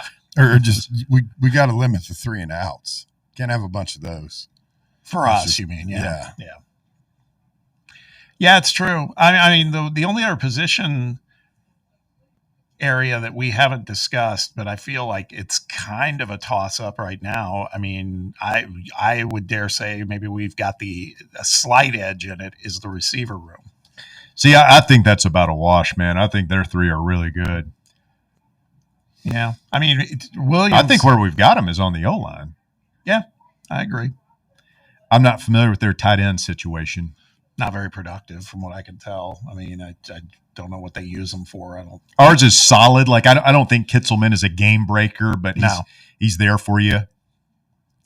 He'll probably be key in this game when we target him. Like he's got to catch it. And, what do we need? That 60, 70 yards would be great great. Oh, out of kids, yeah, I would take that in a heartbeat, right? I mean, I'm thinking more likely like 30 or 40, but maybe like 4, maybe 5 first downs kind of catches. Yeah, I mean, that would be a huge night from Kitzelman. They've got a tight end, Cuevas, has 15 receptions on the season, 2 touchdowns. And then another one, Danny Lewis. That's the second tight end, and he's got like 3 catches on the season, 2 catches for 17 yards. So they don't rely on the tight ends quite as much as we do. So you've got 3 things here on your list from our pre-show meeting out here about the last 3 here: on-field discipline, coaching, and then current momentum. These intangibles that means just as much as these matchups that we've discussed. Yeah, and I mean, you could argue just where their season started and where they are now. They've certainly got momentum. We're 5-1, so it's not like we're stalled out. But I think it's important. We saw it on the text box from somebody who wrote in and said, and they're right, like, hey, we know you got to talk about all these numbers and stuff, but we got to go out there and just punch them in the mouth. And that's true. I mean, this is another one of those, Russ. I mean, if you win the coin toss, do you try to get the ball first or do you defer? I mean, it's pretty much he'll defer. I was going to say it's Josh's nature to defer, but man, I would love to set some sort of tone instead of hoping that our defense sets the tone. I don't know. I mean, has Heupel ever taken the ball? I don't think he has. I think he's an analytics guy, and he's always going to defer. Yeah, he's going to try and do the double up deal. The middle 8 right there in the middle of the game, which it's worked for him a lot of times over the years. I think the coaching is a wash. Yeah. I think they're both very good. I think the momentum is a wash. I think we're both coming in here riding high, feeling good about ourselves. I think the on-field discipline is, I mean, we're one of the least disciplined teams, and we're 101st in penalty yards per game, 105th in penalties per game among 136 teams. I don't know where they're at, but I'm guessing it's not lower than us. I think they have a significant edge there, and I think that's a huge factor in this game. Again, I know we're going to have penalties. It's baked into the cake at this point. Ain't nothing going to change all of a sudden. But if we could just keep it to a dull roar. I threw out 8.5. If you can keep it under that number, I mean, 8 penalties is a lot, but I would probably take that right now because, like, you can overcome that. I don't know if we can overcome 10 plus. Yeah, I'm just looking again. They rank around the top 20 in penalties. I mean, we're in Tuscaloosa. Yeah. They only average about 4 or 5 a game. I can't wait to see the bozo they trot out there in the white hat. I hope it's not that crew that worked the Auburn Georgia game. We'll circle back to it. We got to get to Chris, but I watched a video last night where somebody went in depth on that crew. They've been involved in screwing us several times. Oh, I've seen the stuff. The feller we had out there in Arkansas is a Bammer. Oh, what's his name? Is it the David Smith guy? No, it was a different guy. They got a couple. I don't know where they find these guys. I wish there was like a Tennessee guy that was out there, one of these officials. Oh, look, there's good old Roscoe. He's one of us. Well, I mean, all the Tennessee ain't going to get screwed tonight. Terry Brown. I mean, he was director of officiating for the NFL at one point, I think. He got too good at it. Chris Lowe, On 3 Sports. Coming. I'm already triggered about the officiating. It's Thursday. Shouldn't have brought that up. I blame Bob. We'll talk with CeeLo coming up next right here on The Drive. It's Fan Run Radio. The Drive. Catch up with all things Fan Run by subscribing to our podcast feed. Like, rate, and download the show from the Fan Run app or wherever you get your podcasts. Hey, Knoxville. Surfside iced tea and vodka made with real brewed tea is only 100 calories, 2 grams of sugar with no bubbles and no troubles. That's right, 0 carbonation, so it's easy to sip and enjoy. Headed to a game day or party at a friend's house? Bring an iced tea or lemonade variety pack from Surfside or try their green tea and new raspberry tea vodka. Find the can with the sunset stripes this season. Surfside iced tea and vodka, sold at bars, restaurants, and stores near you. Surfside iced tea and vodka, sunshine in a can. Must be 21 or older. Enjoy responsibly. Dick's House of Sport at Westtown Mall is a destination devoted to sport, and it's your destination for exclusive events and experiences. Come visit a store like no other. Check out our 40-foot rock wall, golf performance center, Hit Tracks batting cage, and outdoor turf field. You can now rent our space for private events and birthday parties. Learn more about our events and exclusive product launches on Facebook and Instagram at Dick's House of Sport KNX. Dick's House of Sport, proud partner of Tennessee Athletics. For over 3 years, Crumble Cookies has served the Knoxville area. From Clinton Highway to Parkside Drive, even our friends out in Maryville have reached you, our fans, with the best cookies in the game. This fall, Crumble is gearing up for yet another fantastic season. Whether you're tailgating or looking for a pick-me-up after getting the kids from school, Crumble has you covered. Download the Crumble app to check out this week's rewards and features. And stop on by. Tell them Fan Run sent you, but don't miss the cookies.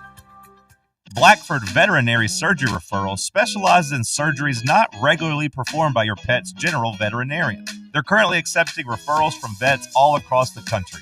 With their newly renovated state-of-the-art surgery center and highly trained staff, clients can rely on professional and thorough care. If your vet says that your pet needs surgery or rehab, ask for a referral to Blackford Vet and let them get your best friend back on its feet. Located conveniently in West Knoxville. For more information, visit blackfordvetsurgery.com. Hi, I'm Jessica Lodgen, one of the hygienists here at Knoxville Smiles. If your children are having sleep or behavioral issues, we have things we can do in modern dentistry that can help not just with their dental health, but also their overall health. Early intervention is the key for younger patients and can avoid costly procedures later in life. If you'd like to learn more, give us a call here at the office and schedule an appointment. 865-539-1776. Or just book online at knoxvillesmiles.com. Smile brighter with Knoxville Smiles. At Knoxville Insurance Group, they understand the challenges many consumers face when searching for insurance coverage. That's why whether it's for you, your family, or your business, they create a coverage plan specifically for your unique needs. Knoxville Insurance Group is an independent firm, which means they aren't beholden to just one insurance company. They search multiple companies, acting as your negotiator to find you the best possible policy and price. Start a quote in minutes at knoxvilleinsuranceGroup.com or call them today at 865-694-9788.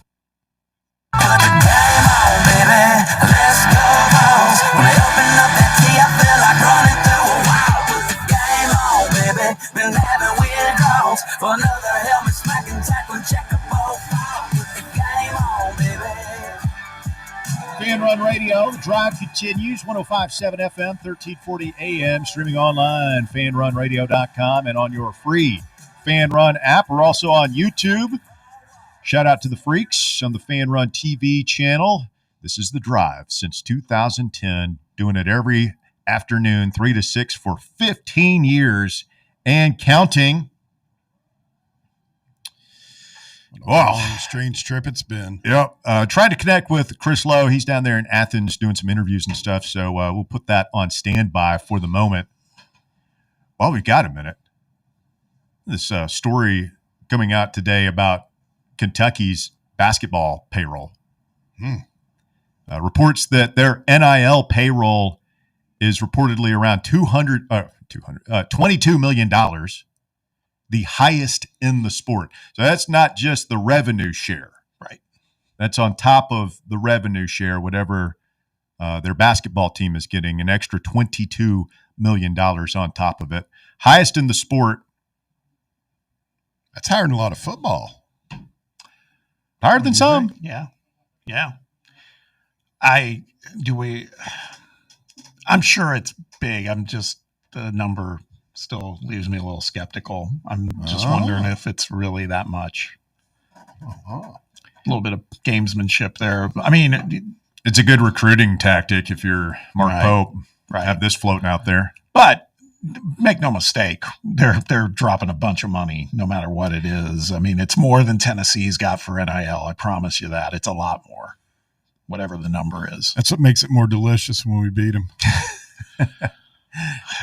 Yeah. They care because they do. They care about it probably as much, if not more, than anybody. What do you think? Them, Duke, Kansas. I'll say this: that Sweet 16 game against them last year, I That was as anxious as I've been for a Tennessee game in a long time, just given what Pope and those guys had done to us in the regular season. It's like, God, if we lose a third in a game of that magnitude, not good. Yeah. But we won. So that was a nervy week Yeah. leading up to that one. Yeah. It just felt like, because they had won both the regular season matchups, and it felt like, oh man, you're just gonna. It's not much of a rivalry if you don't get it done there. To not only beat them, but beat them decisively. Yeah. was a good feeling. Yes, absolutely. All right, Chris Lowe covers college football for On3 Sports. He's on the line. Good afternoon, Chris. How are you, sir? Hey, guys. It's good to be with you. Yeah, man. Thanks for jumping on. Let's start with the coaching carousel. James Franklin out this week at Penn State. Nobody had that on their bingo card coming into the season. What's next for the Nittany Lions? And what's next for a coach? Jim Franklin, at 53, he's probably going to have a lot of opportunities the next couple of years. Yeah, but James will be a high commodity for a lot of schools. It's funny how fan bases, you guys can I think identify with this, but fan bases have revisionist history. They say, well, we knew he needed to be out. We wanted him out. Well, I'm not so sure they were thinking that last year when he was a player drive away from the national title game.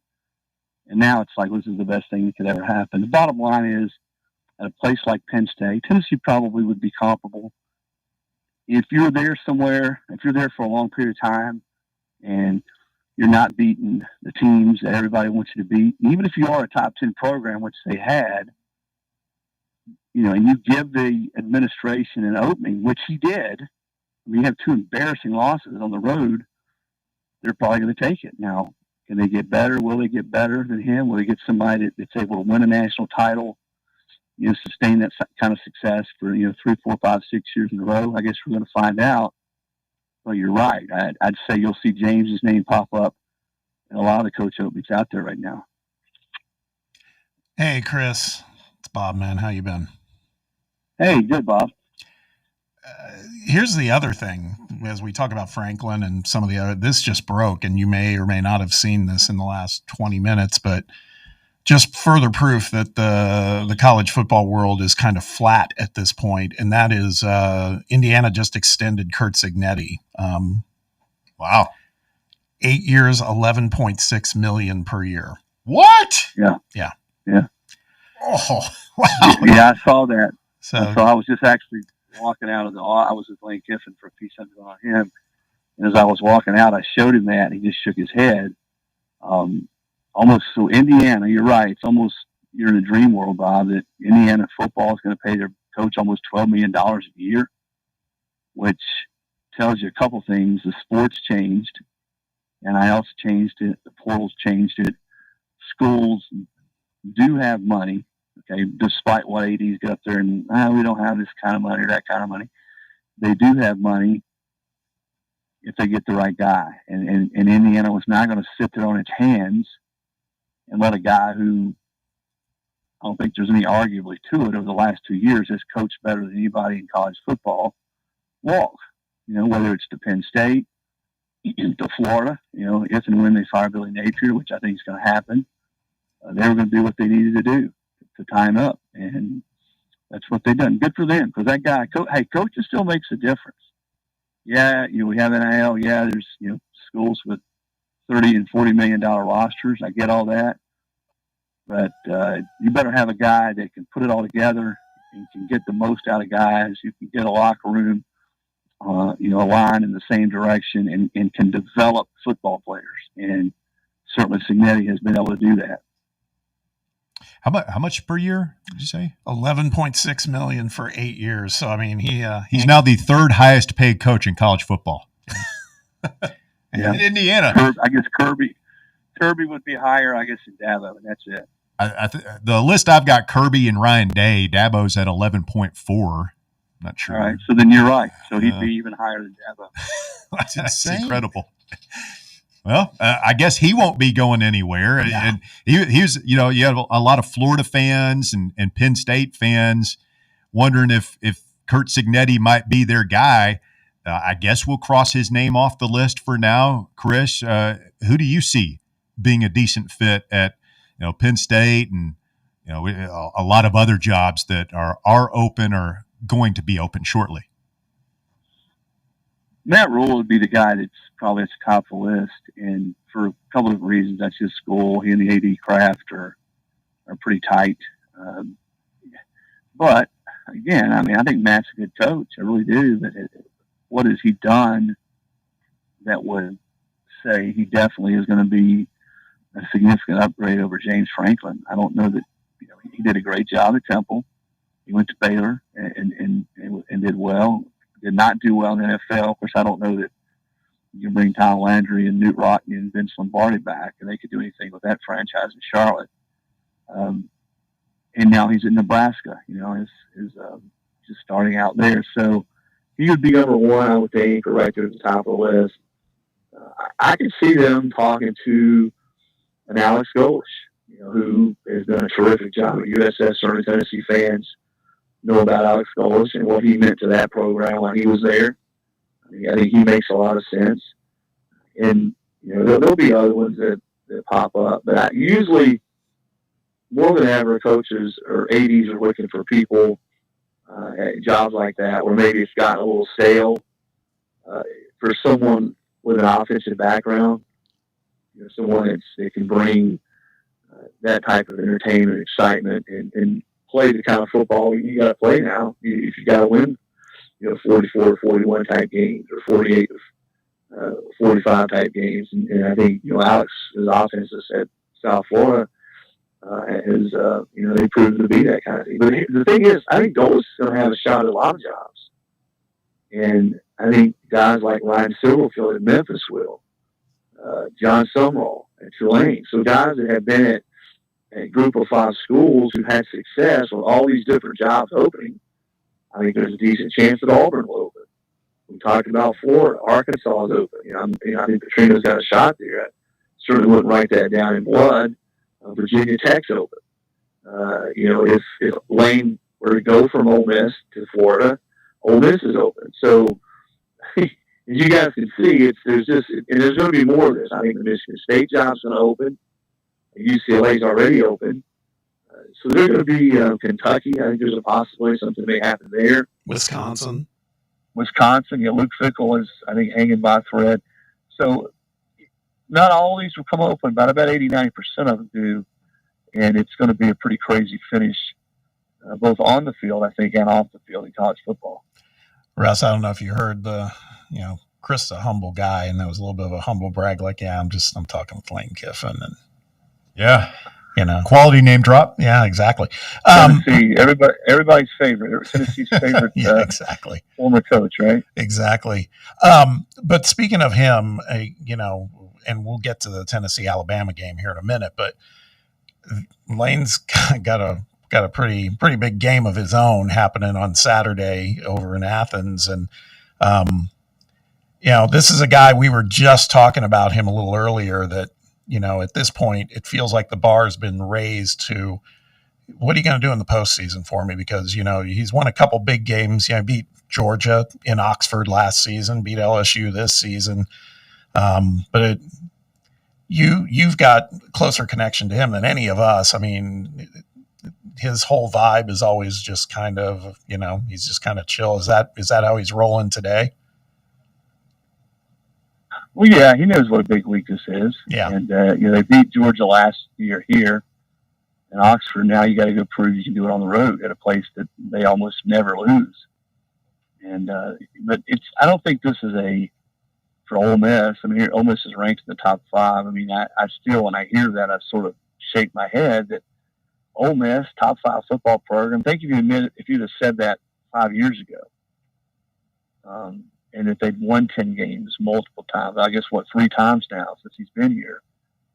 But there is certainly, as you point out, Bob, there's another step or two that he still wants to take this program. And one of those is to get into the playoff and make a deep run or make a run in the playoff, which they haven't done. I mean, they, to me, were easily one of the best 5 to 10 teams in college football last year, but they blew that game at home to Kentucky earlier in the year against a bad Kentucky team. And then losing at Florida. So, those They won some big games. The win over LSU this year was big for Ole Miss, but now they got to go prove that they can finish out the season, and get into the playoffs for the first time. And as Lane said, we were just talking about this, with the way the system's set up now, you just got to get there. It's a little bit like basketball has always been. You just got to get there. And then it's who's playing the best, who's the healthiest, whose quarterback is on a roll. What younger players on your team that were sort of role players early in the year have really developed into impact players. All these other variables come into play. If you get there, though, you got a shot. And they weren't able to get there last year. And we'll see if they can sort of climb that step and get there this year.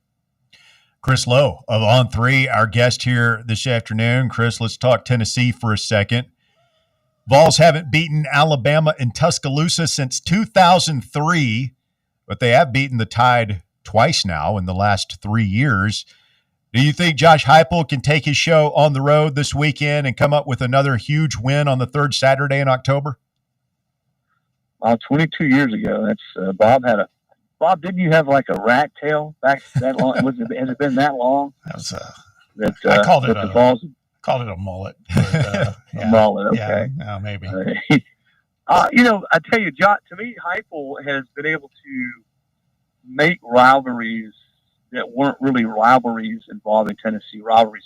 I know I'm using the word rivalry too much there, but for it to be a rivalry, you got to win some.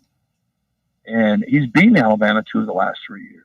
He's beaten Florida 2 of the last 3 years. He hasn't won on the road to Alabama. He hasn't won on the road at Florida. So, yeah, I mean, I don't think there's any feeling inside that Tennessee locker room that they can't go beat Alabama because they've done it. Now you got to go do it on the road. I think Tennessee's going to have to play the best game it's played all year, certainly on defense. I don't think you can get into this game and try to match touchdowns and think you're going to win at Tuscaloosa. You're going to have to make some stops on defense. You have to come up with some turnovers.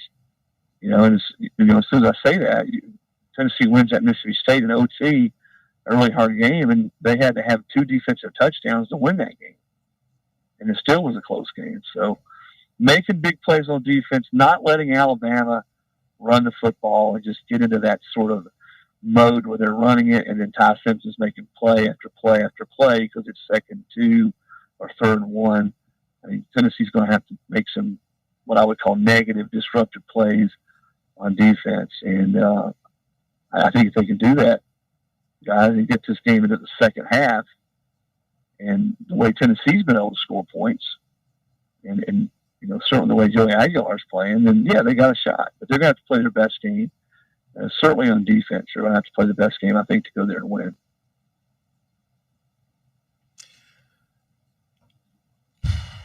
I don't know. I keep thinking about this one. We've been going back and forth all week on it, Chris, from the standpoint of moments where I'm like, it's going to be more of the same, to moments we just went through a little bit of analysis today of going position by position. And it's like, when you look at it that way, I don't feel like we shape up that badly, honestly. I just think this one's going to be very, very interesting. And my question to you, too, I want to get your take on this, is the loser of this game, that's their second loss, and there's still a lot of belief that a 10-2 record is still going to be good enough to get you into the playoffs. And I'm not trying to be a hot taker here, but I worry about even a second loss right now, just given the notion of how tough this conference is. And maybe there's just going to be more cannibalization, and that's good. But I think about schools like, say, Notre Dame this weekend beats USC. I don't see them losing another game. And a 2-loss Notre Dame is going to get into the playoffs. I believe that. What are your thoughts on that? I mean, you feel like even, we get to a second loss, we just take care of business, we should be safe? Or do you think that it could be, that might not be enough? Yeah, Tennessee, yes. I think Tennessee is in pretty good shape. Well, put it this way: if they win this football game, that's going to be a marquee, quality win on the road against a team that's a top 10 team. So if that's 10-2 with a win over Alabama, then I think that's a 10-2 resume to get you into playoffs. Even if you lose to Florida, or even Oklahoma, let's say. If they lose this game, then they're not going to have as many games, Bob, to opportunities to get a ranked team, a win over a ranked team, which may hurt them because I think at the end of the year, there are going to be a lot of teams in the SEC that look a lot alike. Their resumes are going to look a lot alike. Right. Their records are going to look a lot alike. And then it becomes, well, who did you beat? How many ranked teams did you beat? What was your schedule? And, I felt coming into this season, it's no big secret that Tennessee had, if you look at some of the other schools, that they had one of the more manageable schedules this year in the league. Them and Missouri were the two that jumped out to me. So I think this is, very honestly, if Tennessee can win this game, it's going to be a tall order. I think they'll get in the playoff, even if they lose another one. If they don't win, then clearly they're going to have to win out. And even then, at 10-2, they may have to have some things fall their way. Notre Dame at 10-2 is maybe in, but I think how many SEC teams have 2 losses or even 3 losses? I mean, I was talking to some other coaches, not Lane, but they think this may be the first year that a 3-loss team gets in from the SEC because of how balanced and the parity in the league. I mean, I guess I'll believe that when I see it, but I do think though that this is a game if Tennessee can win, and they got a great chance to be in the playoffs. If they lose it, they're probably going to have their work cut out. So we'll see what happens in the rest of the leagues. If you just break it down, you look at the Big Ten. You got to figure there's 3 locks in the Big Ten, right? Oregon's in, Ohio State's in, Indiana's in. I don't know that the 4 schools in. Maybe USC if USC were to beat Notre Dame. But see, Bob, what that does, if they beat Notre Dame, then to me that knocks Notre Dame out. Right. So there's another team out. And in the ACC, Miami's going to get in. After that, I mean, I don't know. I don't know if there's another school that's going to get in. Same with the Big 12. There's a lot of schools. So I think, we will get 4 teams. I think the SEC will get 4 teams in this year. They only got 3 in last year. I don't know if it's out of the realm of possibility that they can get in 5 this year, especially if Notre Dame's not in. Hey, Chris, great stuff. Really appreciate the time this afternoon. Anything else that you're keeping an eye on as we head into a pivotal weekend? Sounds like a lot going. We're coaches watching their backs in Gainesville and down on the plains this week. Yeah, well, I think either one of those guys lose, Freeze or Billy Napier. Napier, they get it even if he wins against Mississippi State because there's a bye week before Florida. But I think either one of those guys, if they lose, are in big trouble. Now, are you covering? Are you going to be down in Athens for the game? I know you're in Oxford right now, but yeah, I'll be in Athens for the Georgia Ole Miss game, and I'll head there from here. So I look forward to that game. I think Georgia wins that game, though, Bob. I don't think Ole Miss is quite as good as they were last year. And I don't think Georgia's as good as they were at 21 or 22 either. But to me, playing that game in Athens, I think it's going to be too much for Ole Miss to overcome. Chris, really appreciate the time. Thanks so much. All right, guys. Take care. Thank you, Chris. Yes, sir. That's Chris Lowe of On3 Sports and the lowdown on Rocky Top Insider with, I can't remember who's co-hosting that show. Some guy. Some clown. Yeah. Yeah. That's why that was some of the motive of like, where are you on the weekend? Like physically. Trying to plan your schedule. Right. We taping a pod. Yeah. We do that on Sunday. So, is it taping a pod or we don't tape anything anymore? Record a podcast. We record. We don't do it live, but pre-record. We'll do it live. We do it as live. How do you pre-record something? You pre-record it. You record it before you record it? You record it. We record the show live. Before it. What don't you? I mean, you record, it's either recorded or live. Pre-recorded means when you're watching it, it was already done. It was pre-recorded. Are you trying to say it's the same as regardless and irregardless? Pre-record and record? Yeah. Pre-record is meaningless. It's not a real word. It's either recorded or live. Are you sure? Yes. I mean, I've been doing this a long time. I wouldn't know how to pre-record. Let's be sure we record this before we record it. I think I've heard you say we ought to pre-record. Probably. It's like a video inside of a video, pre-recording. Oh, my God. I got to say this when he was talking about Kiffin and talking about Cignetti. And And I know Lane is, supposedly reformed and all this other stuff. He's got to be looking at that going, man, I could make a lot of money. Yeah. I mean, if Indiana can pay it, can't Ole Miss? Yeah. But I'm thinking Florida or somewhere else. But he's making, I want to say $9 million a year. Kiffin? Yeah. Yeah.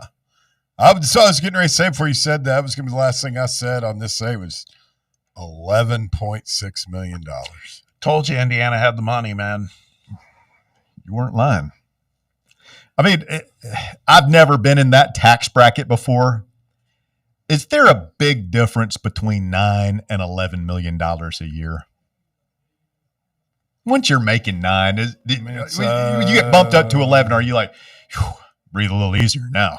I mean, it might be a new toy or a lake house or just What do you do when you go? Now, I don't know what he was making.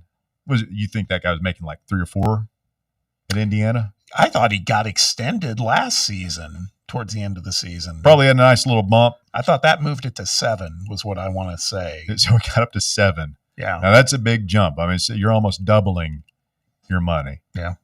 He makes how much more than Heupel? Because he's not. I mean, we'll see. Heupel's around 9. I mean, he's not done anything that Heupel hadn't done so far here at Tennessee. It's true. Very similar as far as what they've done. I'm glad he's staying there. I'll be interested to see because, I mean, he's 64 years old. Yep. So, he's got at least 5 years there, maybe more, of a little run that they can go on. And it's not often that these guys leave a Power 5 job for another Power 5 job. Brian Kelly left, Lincoln Riley left. That's not normal. Yeah. Especially if you've got a very well-funded NIL program and boosters. I think what's important for him, I saw him, he did an interview with Joel Klatt just like in the last day or so, and he said that part of it is his assistants. I'm sure they're taking care of them too. Sure. Because some of those assistants, like his defensive coordinator, has been with him for a long, long time. And Mike Shanahan, I guess, Jr., is the offensive coordinator. He was under Tino Sunseri, but he's been with him for a long time as well. And he wants to keep those guys. He wants continuity. So sure, they're situated well, I will say. Quick time out. You're listening to The Drive. Back to wrap up hour number 2 of the show right after this on Fan Run Radio. The Drive. Big Orange Country's home for sports. This is Fan Run Radio. White Claw is taking hard seltzer to new heights with White Claw Surge. At 8% alcohol, White Claw Surge is a stronger wave of refreshment that doesn't compromise on taste. Available in 4 bold waves of flavor like ripe blackberry, citrusy blood orange, zesty natural lime, and tart cranberry. Check out your favorite retailer in-store and online for the White Claw Surge Variety 12-pack and 16-ounce single-serve cans. White Claw Surge. Please drink responsibly. Bankruptcy, divorce, personal injury. These are just some of the curveballs life can throw at you. Fortunately, East Tennessee has someone to help you work through these problems and recover. The law offices of Jerry R. Givens. If you're in need of legal advice, call today to set up a free, no-obligation consultation. 865-801-9250. As always, the phone call is free, the advice is free, so what do you have to lose? Call 865-801-9250 or go online to jrglawtn.com. That's jrglawtn.com. The law offices of Jerry R. Givens. Legal expertise you can rely on. Knoxville, get ready. The Big Sports Show is coming Saturday, November 8th at the World Exposition Hall. Meet your favorite sports stars, Hall of Famer Earl Campbell, baseball greats Wade Boggs, Dwight Gooden, and Jose Canseco, plus UT legends Shamiqua Holtzclaw, Carl Pickens, and many more. Autographs, photos, and memories you'll never forget all in one huge day. Tickets on sale. Get yours now at BigSportsShow.com. That's BigSportsShow.com. The Big Sports Show, Saturday, November 8th, Knoxville. Don't miss it. Running a business, coaching a team, planning your next big event, you need more than just gear. You need SM Athletics and Logo Solutions. Custom uniforms, branded apparel, promotional products, done right, done fast, and built to show off your brand with pride. From local businesses to high schools to major universities, SM Athletics is trusted by winners. Get real service, get real quality, get noticed. SM Athletics and Logo Solutions, where your brand comes to life. Visit smathletics.com and let's build something great together. Are you tired of waiting on interest rates to drop before you start saving money? I'm Chris Burleson with University Lending Group, and I've got a better way. With a traditional closed-end mortgage, most of your payment goes straight to interest, not your balance. But with my Smart Loan, every deposit you make cuts your principal immediately and reduces interest in real time. On average, my clients pay off their mortgage in just 7 years. Call me today at 865-388-7634 or visit smartloantn.com and let's turn your income into financial freedom. NMLS number 332941. Tired of waiting for the weekend or good weather to play around? From casual to committed, Back Nine Golf has got you covered. Open to the public and offering flexible membership opportunities, they offer 24/7 access to 5 different simulators, providing cutting-edge technology, instant swing feedback, fun mini games, and a wide variety of courses to choose from. Perfect for that solo round you want after work, or swing by with food and drinks for an afternoon with friends and family. No stressful tee times, no rain delays. It's Back Nine Golf your way. Book your tee time now at theback9golf.com.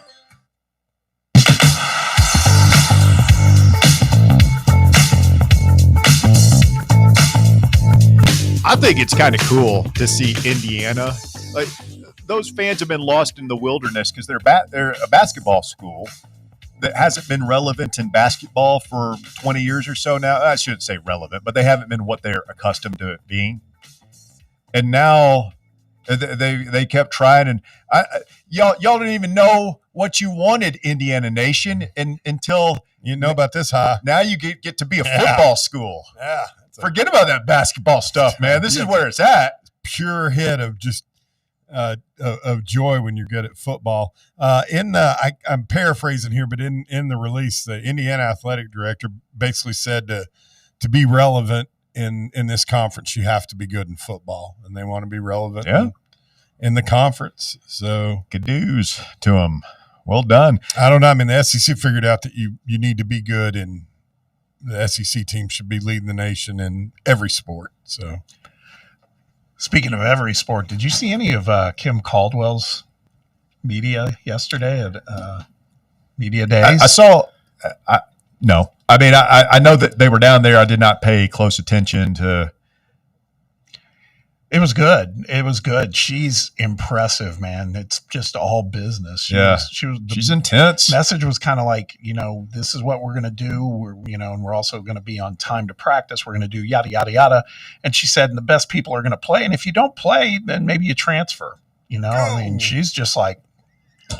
It's interesting. Like, she's got that Pat Summitt, dare I say, steely demeanor about her, which is like you kind of expected it. Looking at Pat, like she's obviously a former athlete and everything.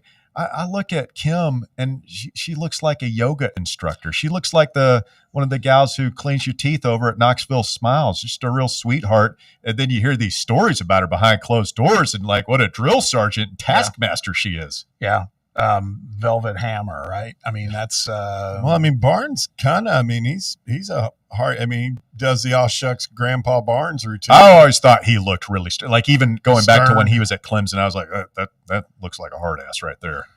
Well, even that kid that just committed, Clark, was saying, I love it. He's really intense in workouts and practice, but then off the court, he's joking around, and he's been able to pull that barrel of laughs, kind of that dual identity thing. I mean, I guess Heupel's the most, probably out of the 4 major sport coaches, he's probably the most laid back. I can't imagine dealing with Vitello when he's on one. Can be any fun for the boys. Yeah.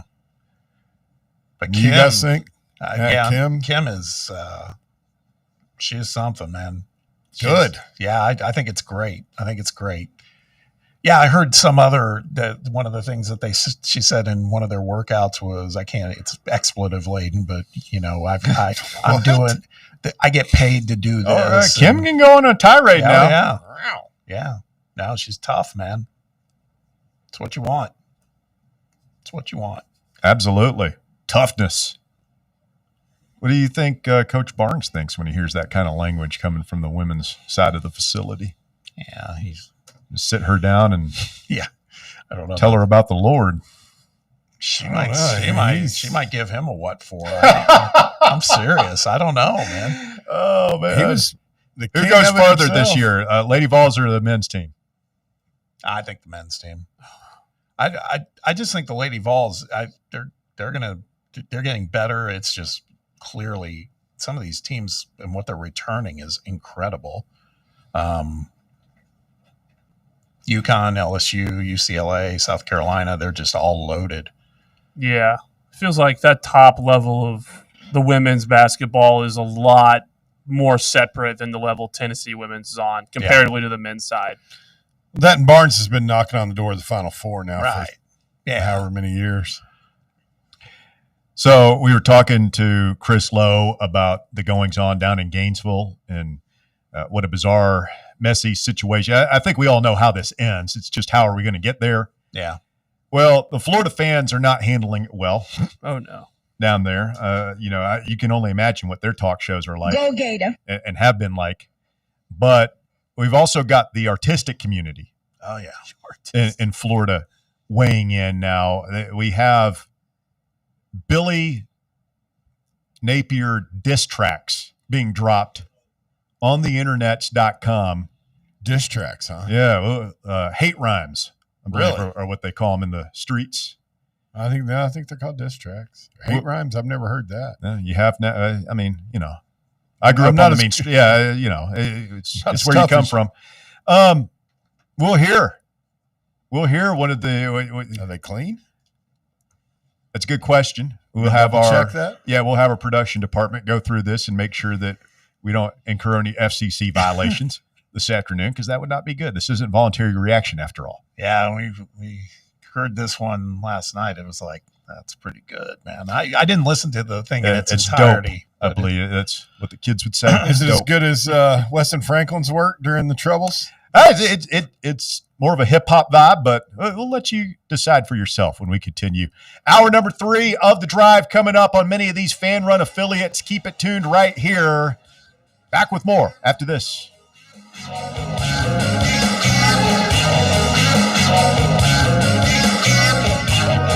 The Drive. Fan Run is giving away a huge prize package. That's a big box. What's in there? You're going to want to find out. What's in the box? What's in the box? A winner will be drawn live on Halloween during Fan Run Friday at Calhoun's on the River. To learn how you can earn entries, make sure you're tuning in daily to Fan Run Radio and following us across all of our social media platforms on Facebook, YouTube, X, TikTok, and Instagram. It's football time in Tennessee, so crack open a cold beer that doesn't fumble the flavor. Garage Beer is 100% beer-flavored beer. No gimmicks, just cold beer. Built for bonfires, backyards, and beating Bama. Garage Beer is proud to be brewed right here in the Volunteer State. So pick up a 12-pack today and look for The Drive celebrating Football Fridays at select Garage Beer headquarters around town this fall. American-owned, Tennessee-brewed Garage Beer. 100% beer-flavored beer. Citizens National Bank. We believe a good game plan is essential for success. With a CNB Plus Perks checking account, you'll save money with cell phone protection, roadside assistance, identity theft protection, and more. Banking at CNB has its perks. Find out more at cnbtn.com. Citizens National Bank. Banking never felt so good. Member FDIC. Got a problem tree looming over your home? Call ECR Total Landscapes. Whether it's trimming, removal, or storm cleanup, our certified pros get the job done safely and efficiently. We're licensed, insured, and ready 24/7 for emergency calls. Big or small, we cut them all. ECR Total Landscapes.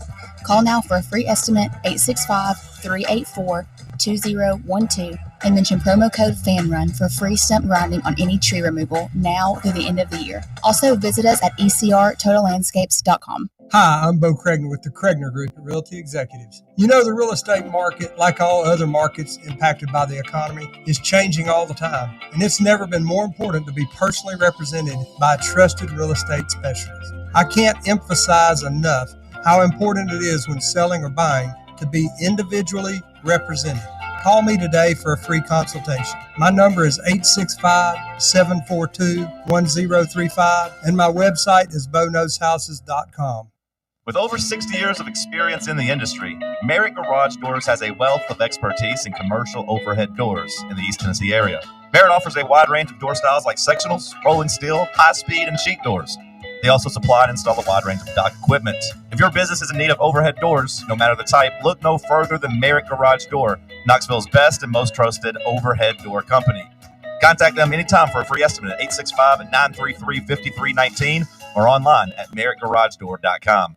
You're listening to FM 105.7 and AM 1340, WKGN Knoxville and W289CU Knoxville, Fan Run Radio. The number one problem we see at our clinic is delaying treatment. ED can get worse. Book your appointment right now. Call 865-544-8220. Prefer privacy? Book online in under 30 seconds at menspronknoxville.com. At our clinics, men's sexual health is the whole job. Look, I'm a normal guy too. I hate going to the doctor, but we've helped so many guys in here just like you. Even if pills have failed, our medical team is going to take the time to talk you through it. Same day in-house lab, and the treatments, well, they could change your life. Your local medical team has your back. ED, performance, Peyronie's, size and shape modeling. We tailor what works for you. I'll get to the point. Can you imagine epic performance and epic sex? Yeah, I said it. A stronger you is closer than you think. We're available right now. Call 865-544-8220 or book in 30 seconds or less at menspronknoxville.com. Men's Pro Knoxville, making it happen. It's time for The Drive's Top 5 at 5. Quitting time on your Thursday, 5 o'clock, here on Fan Run Radio. Thanks for tuning in to The Drive. My name's Russell Smith. My cousin Walker is through the glass this afternoon with the Top 5 at 5, brought to you by Knoxville Smiles. Walker, hit it. I'm just kidding. We are no relation. No relation. At number 1, the weekly injury report for Tennessee was released last night. Running back Deshaun Bishop was listed as probable, while tight end Ethan Davis is still questionable.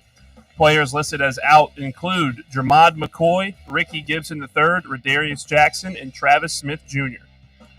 Man, I really thought I could trust Mustard Tosser. Lesson learned. He usually doesn't, they don't usually swing and miss like that. No. Referring to Mustard Tosser. You think there are multiple? You think Mustard Tosser is I don't know. Amalgamation? No, I'm people. just saying that. Did I don't use know that if word it's a correctly? he or a she, so I did it. In this day and age, you never know. Best not to assume pronouns. No. Exactly. Safe to say Mustard Tosser wasn't very accurate. No. Again, well, it's tough. Wasn't accurate with that mustard bottle? No. Wasn't accurate on his Nope. injury report? Nope. At number 2, Tennessee basketball last night received a commitment from 3-star Chicago point guard Marquise Clark. The 6'2" point guard is ranked number 281st nationally in the Rivals industry rankings. He's a number 55 point guard in the class with the number 7 overall prospect in Illinois out of Whitney Young High School. Clark is the 3rd commitment for the Vols over the past 2 weeks. Have we ever had a Chicago guy at UT? Surely we have. Come to think of it, Not like a notable one. Not that I remember. Was Shout Josh? out. I want to say it was Josh Tabb from Illinois somewhere, The Tab brothers might have been from up there. but not Chicago though. I thought he was from somewhere in Illinois. But you're right. I can't think of one. Such a basketball hotbed, and not any further away than New York. And What's wild is, again, when we were talking to Phil, I mentioned that too. Some of the schools he was looking at, and then when Tennessee made their offer, he even said it in the interview with RTI. It was kind of like they made the offer. He's like, "Done, I'm coming." It was like a big program, and you know. But it also speaks volumes of it's a place where players want to go. Love it. Mm-hmm. At number 3, Pablo Torre has reported that multiple sources have told him that North Carolina GM Michael Lombardi left the team 2 weeks before their season opener to seek fundraising in Saudi Arabia. Torre said he will provide further details on the development on his Friday edition of Pablo Torre Finds Out. I see a lot of people making a big deal of this online. Is it really that shocking? I mean, he's not We heard rumors of Dion sending somebody over there. We already know that, the Big Ten is getting, it's not Saudi money, but we've been speculating on this for a while. No one's like we speculated, but no one's dove in on exactly what kind of meetings are going on over there and all that type of stuff. Like, how much money would he be asking for UNC? How much money could Colorado have been asking for last year, whenever that was? I just still think it's a terrible, terrible idea to go private equity money involved in college sports. But the other thing, too, is I just think that whole thing's going to get blown up. Anyway, I'm talking about The Big Ten thing? North Carolina. Yeah, well, I mean, that what would have been the complications there? Say he was able to secure some massive, 9-figure investment in their football program and or athletics department, and then you got to blow them out of there. Yeah. Which I guess he's banking on, like, if we have that much money, we're going to be paying so many players that we can't lose. Yeah. Yeah, but I go back to what our buddy Chris Lowe just said in the last hour, which is the coach still matters. And True. At number 4, Indiana and head coach Curt Cignetti have agreed to an 8-year contract extension. The contract will pay him $11.6 million annually through the 2033 season. $93 million deal in total. It's just so much money. That's like not it. It's just bizarre. Man. These salaries have been exploding for so long now. But if you had told anybody 3 years ago, hey, Indiana is going to be breaking the bank, they're going to have the third highest paid coach in college football in the not too distant future, like, you'd have been like, no way, that's insane. They don't care about football. I'm still trying to comprehend that. Indiana's football coach is the third highest paid coach in the country. Indiana's paying their coach more than Tennessee. By not a small. I mean, it's a pretty big amount. I mean, I guess the eye test, if you're Dolson, their AD, it's like, I mean, that win against, I don't know how much you guys were watching. I was kind of going back and forth, but that win against Oregon they beat them. They beat them. It was not particularly hard. I wonder. And it was impressive, man. I mean, they looked like they could contend for the national title. They really looked that good. I'm curious to see what his buyout is. Because we all know, with the exception of just a few guys, these things can go south in a blink of an eye. The guy just inked his contract this afternoon. Yeah. We're already talking about buying him out. Yeah.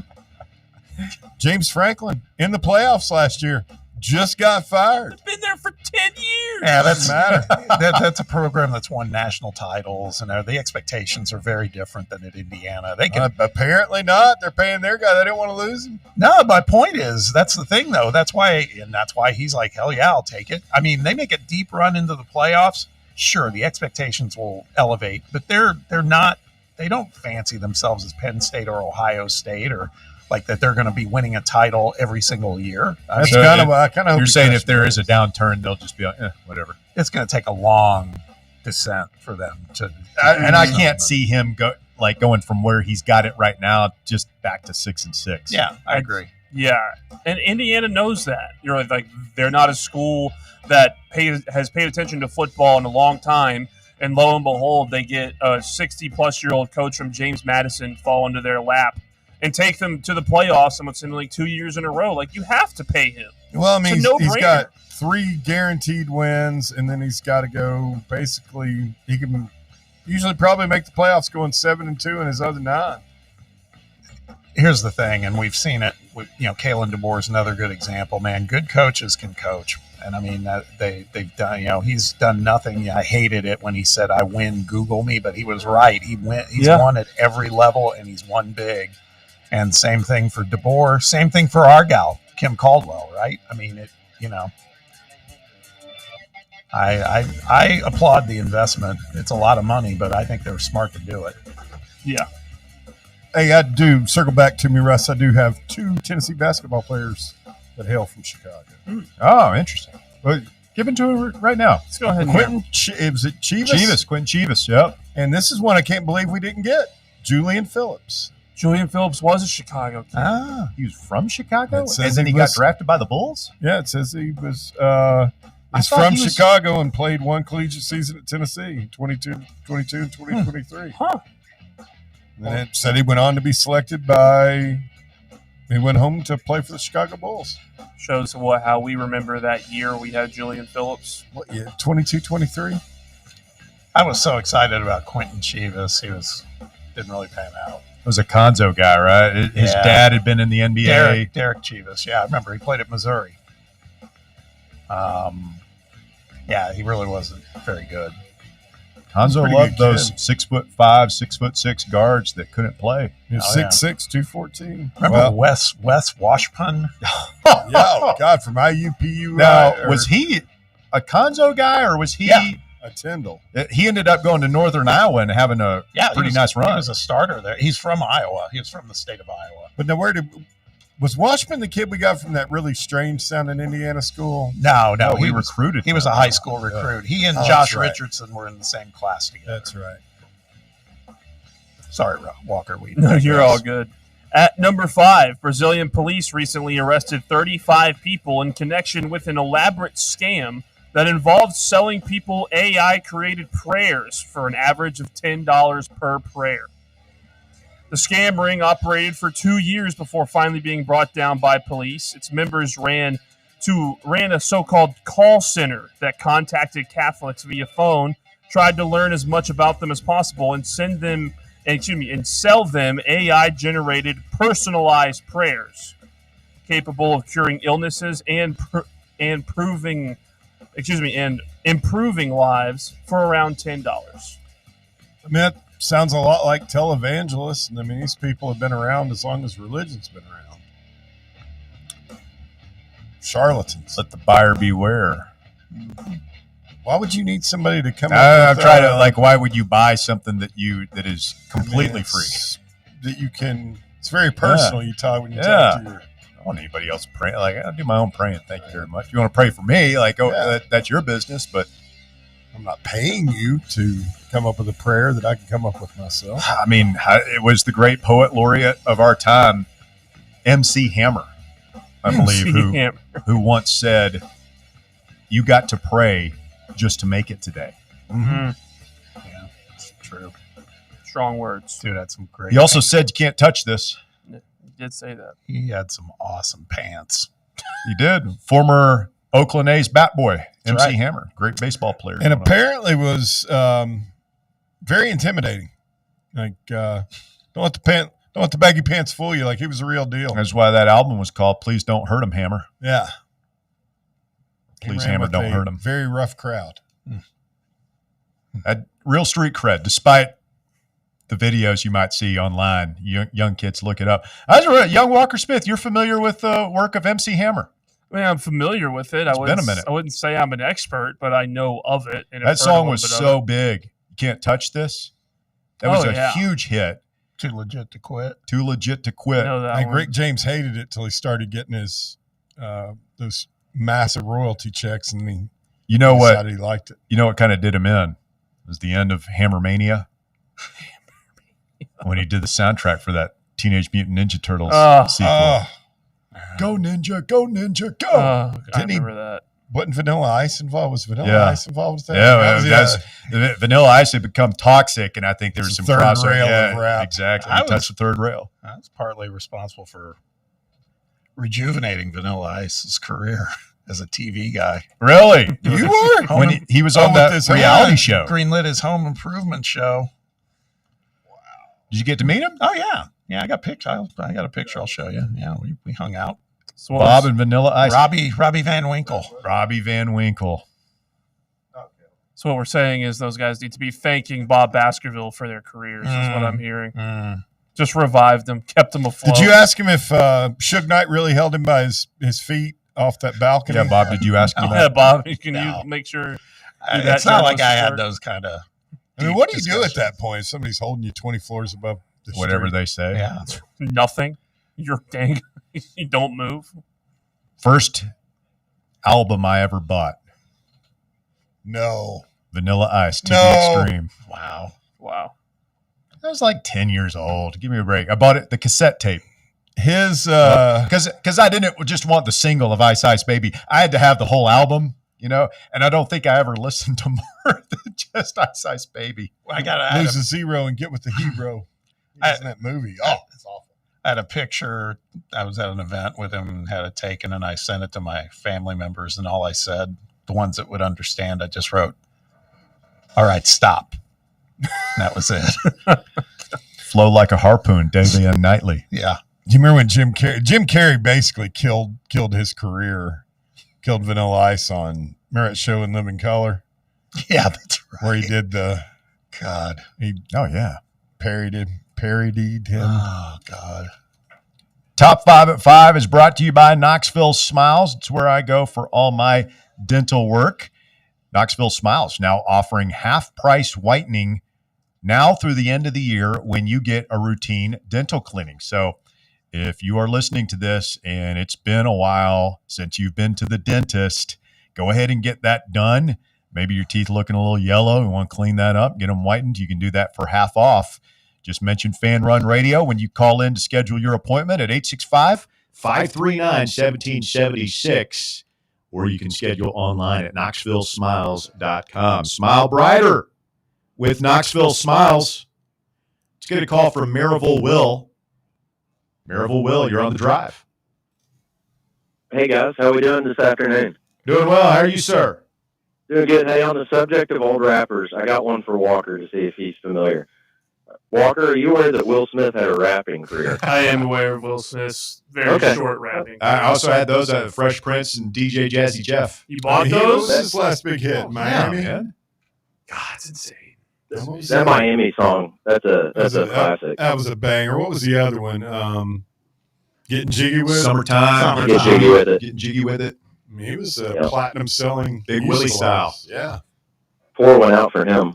Oh, how the mighty have fallen. And now look at him. He's Sad. slapping people and get your wife's name out of my mouth and all that. On to more important things.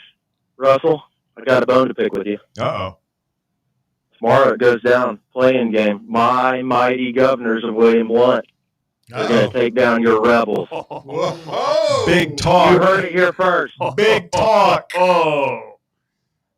Win it Come on, talk to me, Russell. Where's Talk the to game, me. Will? You guys do over here. You guys do the talking. I mean, that's typical William Blunt. You guys yap, and all this stuff. And then all of a sudden you look at the scoreboard and you got 100 hung on you. That clock's running midway through the second quarter. Go ahead. Keep talking, Will. That's okay. I think it'll be a good game. No, it's an unofficial playing game. I think we're battling for the 4th spot unless some cannibalization happens. But no, it should be a good game. Don't let the mighty rebels get hot. Don't let us get hot. I would not let the Blount County Referee Association have any kind of God. a hand Listen, in it. we hate the William Blunt crowd hates the Blount County officials group. If you just watched that Heritage game a couple weeks ago, you understand it. They're adding time back, which Austin Price was like, I don't even know how you do that in high school, but whatever, So anyway, hey, I got a bold prediction for Saturday. Can I lead y'all with this real quick? Yes. Okay. Bold prediction is if we are, and it's not super bold, but this is what I honestly think is going to happen. If we win the turnover battle, we win the game. What do you think? Well, usually that's the way it works. I don't know if that's a very bold tab, man. I mean, if we get one turnover and they get none, like I don't know if that's going to be enough. But I mean, that's how we won last week. Arkansas had 3 turnovers, we had none, and I mean, they have been 22. I felt like we got. I know we got the they had a few. They had a few, and we took care of it. Man, it's a big deal in games like this. I was talking about this. I got actually one more thing, then I'll hang up and let you guys debate it out. This guy is not the most talented quarterback we've seen all year statistically. When you talk about QBR and passer rating and all that, Taylor Green's got him beat. The short-lived career of peanut butter and jelly. He was more talented than Simpson, and granted, it was based on different sample size. But if we can hold our own, this is not the most talented quarterback we've seen. So I think if we contain him, it's going to be on. It's going to be on like Donkey Kong. All right, Guns by 50. See y'all. Thank you. Will, appreciate it. He's right about that. I just think that it's a testimony to how this guy plays within their system. You know, I mean, he got real comfortable with it was obvious from between the Florida State game to I've watched him several times now, and it just like the game slowed down. He get up in his face. Even the Florida State game, he actually was not the problem. You know what I mean? He didn't. What are you saying, Rob? See how he.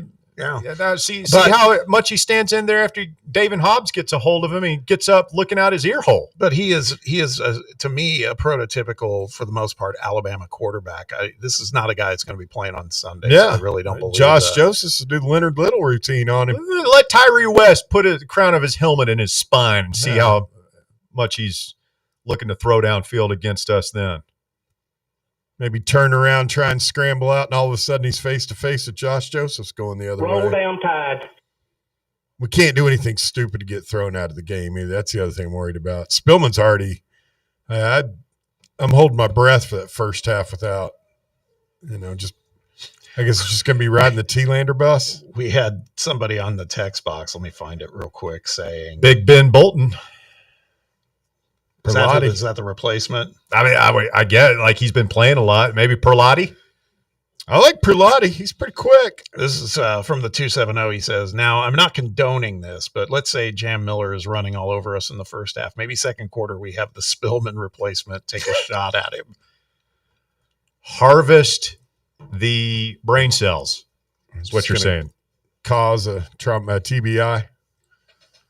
Traumatic brain injury. I don't condone that either, but I don't think that kid's going to play. I don't think so either. I can't help but keep watching that video, and the hit's pretty hard. Obviously, in the Missouri game, it was the reaction, the body reaction afterwards. Well, yeah, I mean, he looked like Mike Tyson. He was circa just 86 had punched him in the head. He would just went down. He was looking for his mouthpiece on the ground. Yeah. He wasn't looking for anything. He was. I mean, the ball left his hands; it had gone out of bounds. Yeah, he was in the blackness. Yeah, face first. And it still wasn't as bad looking as the Meadows one. Looked a lot worse. Their backup receiver. I haven't seen that one. I have not seen that one.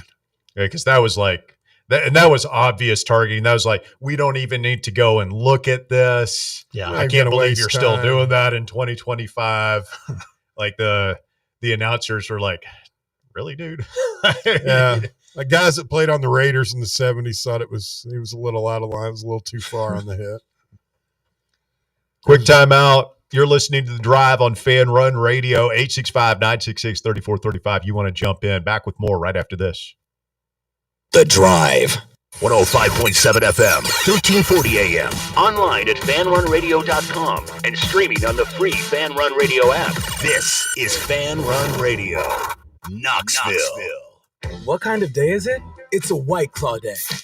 Light and refreshing tasting, uniquely cold way filtered. There's an iconic flavor for everyone. Come on, grab a pack. White Claw. Grab life by the claw. Please drink responsibly. Hard seltzer with flavor. White Claw Seltzer Works, Chicago, Illinois. Ball fans, reimagine your home at Broadway Carpets and Flooring for any remodeling or building needs. With a variety of carpets, rugs, hardwood, vinyl, and stone, Broadway has all the flooring and installation options you're looking for, including pet-resistant products like Pet Perfect Carpet from Shaw Floors. Visit their showroom in downtown Knoxville or the location in West Knoxville located on Kingston Pike near Pellissippi Parkway today. Bankruptcy, divorce, personal injury. These are just some of the curveballs life can throw at you. Fortunately, East Tennessee has someone to help you work through these problems and recover. The law offices of Jerry R. Givens. If you're in need of legal advice, call today to set up a free, no-obligation consultation. 865-801-9250. As always, the phone call is free, the advice is free, so what do you have to lose?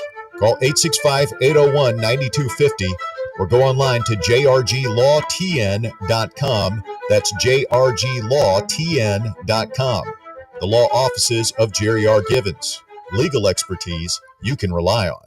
Your smile says it all, so make sure it's saying the right thing. At Knoxville Smiles, we believe healthy teeth mean happy lives. Whether it's a routine cleaning, whitening for that big event, or fixing a nagging toothache, our gentle team is here for you. With flexible hours, family-friendly care, and the latest technology, Knoxville Smiles makes every visit stress-free.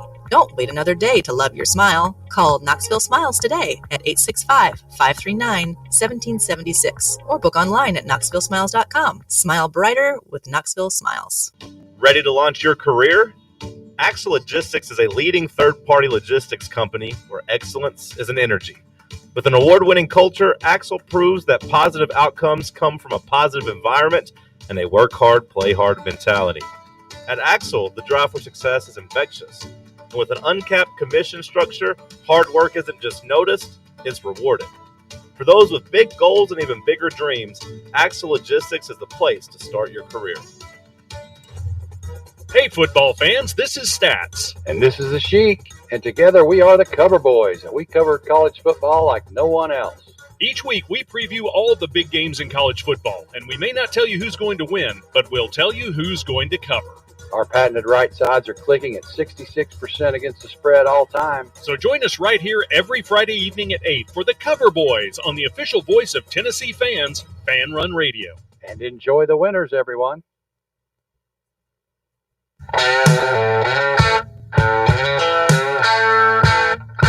Fan Run Radio, the drive continues. Got an interesting query here from Jeff in the text box. If you can only have one of the following, which are you taking? Joey throws for 3 touchdowns or Ty Simpson throws 2 interceptions? Ty Simpson throws 2 interceptions. It's kind of what I'm thinking. I want the 3 touchdowns. Because I think we're going to get ours. I think we can get the touchdowns on the ground. Yeah. I'd rather have the 3 touchdowns because he could still throw for 1 or 2 touchdowns in this scenario. Yeah, but we've also already seen this team not capitalize off turnovers, especially in the last game. You got to do something with it if we're going to take the 2 picks. I'd rather know that we have the points because turnovers, like, you don't automatically get the points. You still have to go down and score, and we did it last time and only got 7 points off 3 of them. Is it possible that one of these interceptions might be a pick six, be a big 14-point swing in the game? That wasn't in the models of the question. I say you go with the picks just because they can be a 2-touchdown swing if you turnovers are huge, the biggest thing in the game. Here's another one from Adam in Florida while we're talking about scenarios. If y'all could pick one of the 2 following stats for the game, which would it be? Defense finishes with 4 sacks, or our offense finishes above 500 on third down conversion. Above 500 on third down. Not even 4 sacks or 50% third down conversion. Third down. Yeah, I'm kind of with Walker on that. It's a case study. You just look at last game. We outsacked them 5-0 and still were in a dogfight because we were 2-9 on third down. Yeah. The third down conversions are more important. On third down and long. It's maybe the worst. I'm sure they're probably statistics. What is a good third down conversion percentage for an offense? 50% or higher. I'm go look at league average. I guess I'd take that then. Let me look right now. You're the numbers guy, Bob. Well, there it is. Third down conversion percentage. The leader in the country is Utah at 60%. Yeah, I mean Vandy's 58% on third downs. And Arkansas, we knew this about Arkansas. They're good at it. We helped them get better last week, though. They're 57%. Tennessee's like at 37% or something like that, if I recall correctly. We should get like not even 50. Just get to 45%. Right. Convert almost half of your third downs. Robert on Twitter says he was also called Hammer because he looked like Hank Aaron. I'll have to fact check that. Is it the Mandela effect when you're like conflating things? I've got somebody in the text box telling me that Hammer had 0 to do with TMNT2. That song was Ninja Rap, was written and performed by Vanilla Ice. That may be. I don't remember. I think that's right. No memory. I think that's right. Is that the Mandela effect when you're like, sort of, you think something happened that didn't happen? I call it Tuesday. What is the Shaq movie, Kazam? Oh, Sinbad. Yeah. People think there's that movie. That's that whole theory. It all goes back to supposedly CERN did something in 1988 and that messed with the water supply. will know that split us off into an alternate universe. It was Vanilla Ice, confirmed. Just looked it up. There's a great TV show that's kind of based on that whole thing. With remember the guy who played he's in the Farmers Insurance commercials. He was the mean guy in Whiplash. J.K. Simmons. J.K. Simmons. He was starred in it. I love J.K. Simmons. Did you ever see him in Oz? Yeah. Yes. Oh, yeah. What was that? Schlesinger? What was that guy's name? Vern Schroyer. Or Vern, something. oh, no, because I just had it because that's what I was getting ready to call him. It was Sullinger, maybe? No, was it Steckler? I don't know. Remember the little guy that was in there originally? He just drunk drived and killed somebody? Yeah. And he ended up being the freakiest of the freaks in that whole deal. Yeah. There's so many. I went back recently and watched Schillinger? Vern Schillinger. That's it. I went back recently and watched a few episodes of Oz, and I'm like, did it hold up? Well, it's not that it holds up. You spend most of your time going like, he's famous. Like all of them. Mayhems are like huge stars now. Great prison show. It's disturbing, man. Mm-hmm. Oz? Yeah. Yeah. I love prison. I know you do. Let's get Roberto in here. I'm lost. Roberto, right now. you're on the drive, Fan Run Radio. Whoa. Hello? Hello. Hey. Okay. That was like 4 seconds. TMNT2, The Secret of the Ooze was Vanilla Ice and Vanilla Ice only. I can confirm. I was a Teenage Mutant Ninja Turtles kind of savant. I was a big fan. Fun aside about Vanilla Ice. For my, I believe it was 8th birthday, my parents didn't just get me the tape, Russ. They got me the VHS of the music video, and me and Dustin Colquitt, amongst others, were breakdancing, and I use that quote lightly in the air, breakdancing in my basement. How's that hit you? I mean, I know you. Dustin Colquitt, like breakdancing. You and all the other CAK kids, I mean, you talk about growing up on the mean streets, wrong side of the cul-de-sac. I mean, Mean Streets. You don't even understand. It's a tough upbringing. By the way, you're incorrect on the great MC Hammer's fall. His fall happened when he had a heel turn of sorts and started rapping "Pumps and a Bump." Remember I Pumps like the and a girls Bump? with the pumps and a bump. There it is. Yeah. And he, I guess that's when his career went downhill when suburban white soccer moms decided their kids couldn't listen to that anymore. And what's wild is, like, out of all of those guys out there, he was probably, outside of Eazy-E, who was a drug dealer before he became a rap star, he was a real deal. Like, people didn't mess with him. He was hard. He'd show up with his Oakland guys, and bad things could happen. Hammer time. Yeah. Yep. The untold story is Kurt Signetti today is, for us Tennessee fans, he's not going to be at Florida. I thought that was one of the first thoughts I had. It's like, dodge that bullet.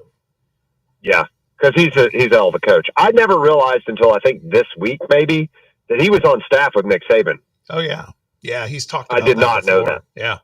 You know, one of the I names must admit that it got brought up on VR, I probably already mentioned it on this show this week, and I'm just forgetting, but a name that got brought up on VR with that Florida job that it really kind of stopped us, and I don't know that I'd be okay with it, is Dorkwitz. He'd probably do some damage down there at Florida.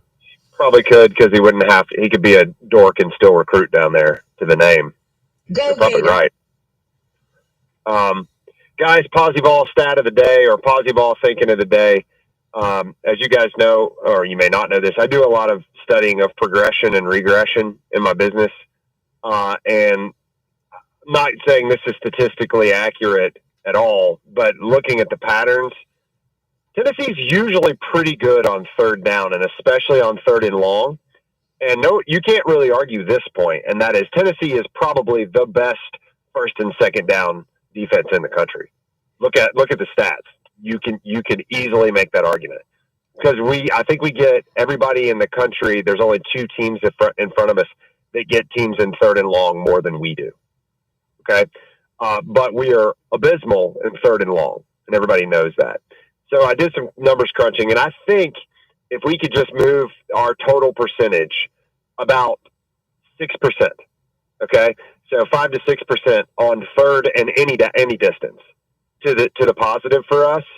That progression will put us back into being a good, air quotes, defense again. Okay, so I think progression to the mean starts this weekend. I think we have intentionally been playing those big shell umbrella type defenses in the back end. And I think we've been practicing for Alabama. The more and more I watch it, the more and more I listen to Brooks Austin, the more I believe we may have been practicing having this and making Alabama do these 9 to 12 play passing drives and use their, air quotes, ball controlled passing offense. That's from Kevin Skarbinski to do that. I think we've been practicing for that potentially. So I see a lot of progress to the mean because we are very below our average when it comes to that. Guys, have a great day. Thank you, Roberto. Appreciate the phone call. Not sure what I just heard there. He says that our defense isn't as bad as it's looked, that we've been particularly good on first and second down, and that a lot of the chatter you hear about us not being able to play zone, pass defense, and stuff like that is, maybe it's true, but we've been working on stuff with an eye towards this game. Now, I think there is some of that. I think we have to work on it just because we have to work on it. You can't play man all the time, Right. But I don't think we were using Arkansas as prep for Alabama. I think we're trying desperately to win that game. But I think that some of the things that we've been doing on defense, even going back to the Mississippi State game, is perhaps, has some benefit of preparing for what we're going to see against Alabama on Saturday. Okay. No, he said it was going to be. I don't want to speak positive, for I'll Roberto. take. I think that's what he was trying to say. It does balance out the negative stuff. Yeah, well, speaking of, we always want to have some positivity on the show, and it is time to find out what high school parking lot Westchester is camped out in. Westchester, good afternoon. You're on the drive, Fan Run Radio. Good evening, gentlemen. How are we doing today? Doing all right. Where are you at? Greetings from beautiful Halls High School. Oh. Where the Halls Red Devils are hosting the Central Bobcats for a battle. The winner will have the driver's seat in the second spot of Region 5A, Region 2. This will be the battle for that. Both teams have cupcakes after this night. And the head-to-head will determine that. They're suddenly. I thought they canceled their season. They canceled their game with Catholic last week. Yeah, I'm probably not supposed to say why I think they did that on the air, but that uses words that I'm not supposed to use on the air. But shame on Halls for canceling that game. I'll say that. Well, they got a good team. That'll be a good game in a bucolic setting. I love the checkerboard end zone out there at Halls. My mom taught mathematics there for a number of years, so I always love getting out to the crossroads. I know you're gonna, Halls has it, man. You're gonna enjoy that. Elite, they did at one point in time. Westchester, they had an elite concession stand game out there. The last time I was here last year, I was pretty impressed with it. I'm looking forward to diving into it again here in about 30 minutes or whenever they open out here. Speaking of 5A Region 2, I want to remind you, Russ, after the show tomorrow, to head down to beautiful William Blount High School to watch William Blount and West play for the last playoff spot in 5A Region 2 tomorrow night. Well, you're the second person this hour to talk to me about that. So I'm glad that the audience is dialed into West and Willie Blount tomorrow. Well, I don't think your restraining orders apply to away games. I think you're allowed to go to those. I'm welcomed back.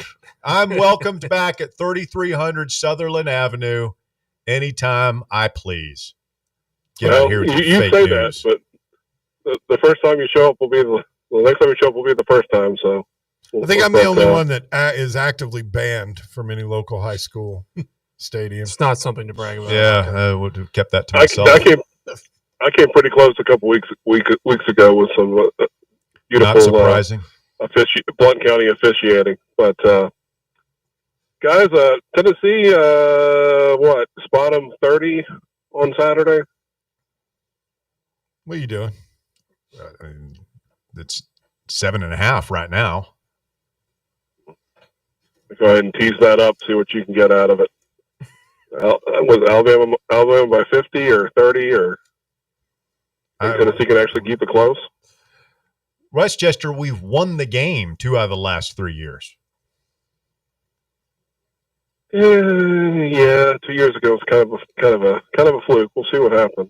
Just keep your cups on, boys. That's all I'm saying. Keep your cups on. A fluke? A damn fluke? Ain't no room for that kind of talk. Bye-bye. Ain't no fluke when a Tennessee wide receiver goes for, 5 touchdowns, 200-something yards? Fluke. Get out of here with that nonsense. I was just doing some investigation because Bear had me thinking about it when he asked the question about Signetti's buyout. Oh, God. $15 million. That's all? That's all. Well, I think it's cool. You know what I mean? Yeah. There's part of me that thinks bet on himself. Yeah, and they're kind of don't need no buyout. Yeah, we'll just pay you a lot of money right now. And, he's kind of like, and I could see him saying, man, if I don't cut it, get rid of me. I mean, but 15, at what point did we get to where $15 million isn't that much money? Well, when you got clowns like Mitch Barnhart saying to Stoops and California, 38 million in 30 days or whatever it is. It's just retarded. But the last thing I'll say on this is from the athletic director at Indiana. I love this. He just said, this was his quote today: "We didn't come this far to only come this far. We're all in and going to continue to invest and make certain that we've got our priorities in line. Curt Cignetti was priority 1, and now it's retaining the staff and then having the resources to continue to build great rosters." This guy was making $660,000 a year 2 years ago on this date at James Madison. Who is the interim coach at Penn State? Good question. That's one of the. It was so shocking, the firing, that never even really bothered to think about what's next for them, because they host Indiana in November, and you would think that that's Indiana's going there and rock their world, but Penn State still has talent. It's Terry Smith. Mm-hmm. Who the hell is Terry Smith? He was probably associate head coach, I would imagine. Yeah, he'd been with Penn State since 2014, or he was there in 14, and he's a Pennsylvania guy. He's a lifer. By the way, Franklin is going to do an interview on game day on Saturday. Mm-hmm. Yeah, an exclusive interview. With who? Which I like it.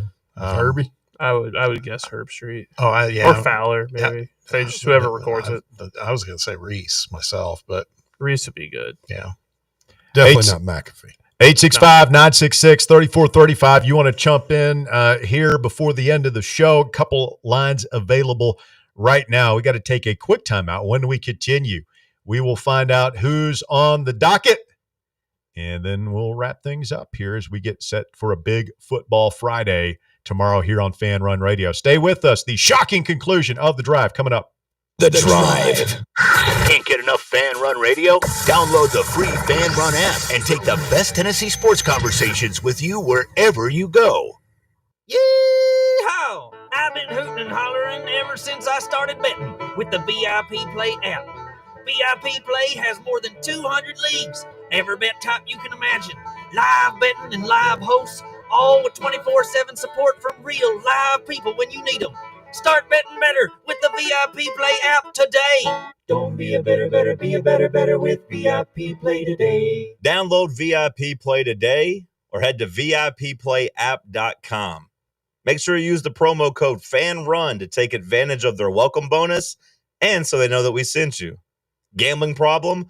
Call 1-800-8899-789. Must be 21 or older and located in Tennessee to bet. In a world filled with deadlines and screens, sometimes we forget the simple joys of life. Days filled with special moments. At Inward Half, we understand the essence of these moments. Feel the difference between our breathable fabrics and flexible apparel as you disconnect from the hustle and bustle and reconnect with what truly matters. Inward Half. Simple luxury for on and off the course. It's time for the North Knox Siding and Windows High School Football Player of the Week. Brought to you by North Knox Siding and Windows. Call 865-689-0505 or visit them online at northknoxsidingandwindows.com. This week's North Knox Siding and Windows High School Football Player of the Week is Karns High School quarterback Austin Slover. Slover led Karns to a 51-12 win over Morristown East last week. Slover completed 22 of 31 passes for 302 yards and 4 touchdowns as the Beavers won their 3rd game of the season. Karns High School's Austin Slover, this week's North Knox Siding and Windows High School Football Player of the Week.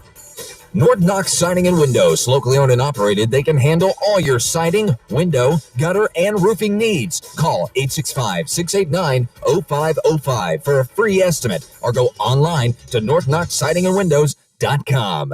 Have you ever found yourself wishing your clothes looked brand new again?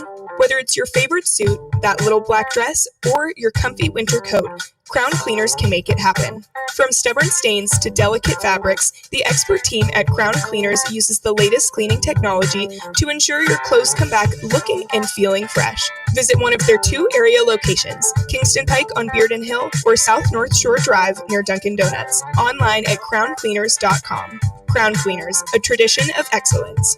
Friday Night Lights are back, and that means so is the SM Athletics Friday Night Scoreboard Show. Join me, Tim Hill, a.k.a. Vols Tim 85, and my crew every Friday night starting at 9:30 p.m. Live action, live calls, and all of the biggest talking points in East Tennessee high school football. It's the Friday Night Scoreboard Show presented by SM Athletics right here on Fan Run Radio, 1340 a.m., the free Fan Run app, and streaming live on YouTube on Fan Run TV.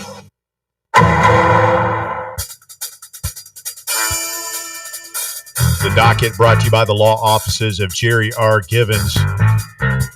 Oh, we got the Holy War coming up this weekend. Utah and BYU, one of the great rivalries in college football, and it's already getting heated out there. The Mormons they're going hard in the paint. It's called a little aggressive. Well, I mean, that rivalry is up there. Like, it's an SEC level rivalry.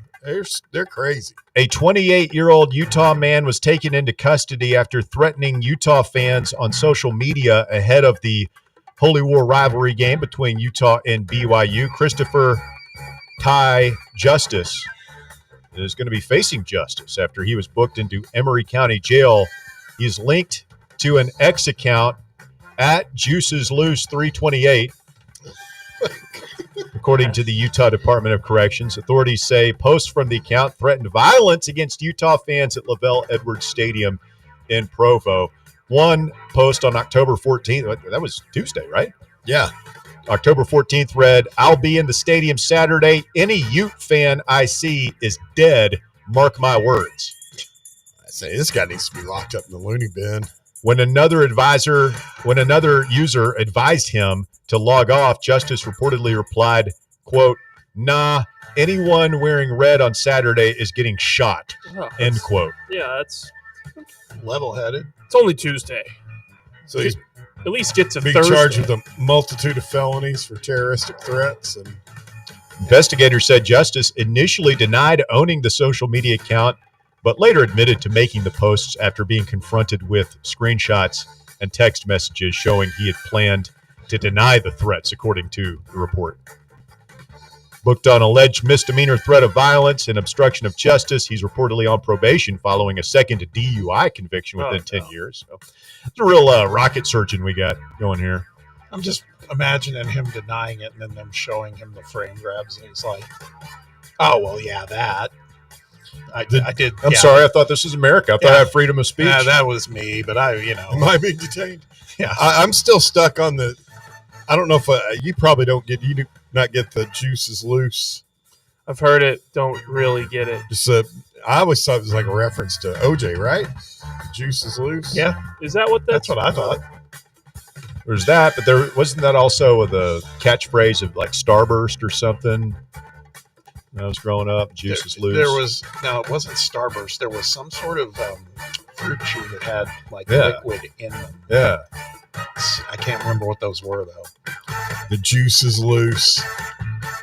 Meanwhile, a Florida teenager is facing charges after allegedly faking his own kidnapping and shooting himself in the leg as part of the hoax. 17-year-old Caden Sprate, Citrus Springs, Florida, was arrested and charged on Tuesday with presenting false evidence, shooting into a conveyance, making a false report of a crime, and possessing a firearm as a minor. In the alleged staged kidnapping, officials say Sprate purchased equipment at Walmart and searched on ChatGPT about Mexican cartels and collecting his blood without causing pain. Oh, that's. How do you do that? I don't know. The better question is, why do you do that? Obviously, because something's wrong with you, I guess. Said he staged his own kidnapping and shot himself in the leg to make it look real. Kudos to him for going the extra mile to his commitment to the bit. They can usually tell when you've done that, though. I think it was Gushers you were referring to. That was the Juice is Loose? Was it Beetlejuice?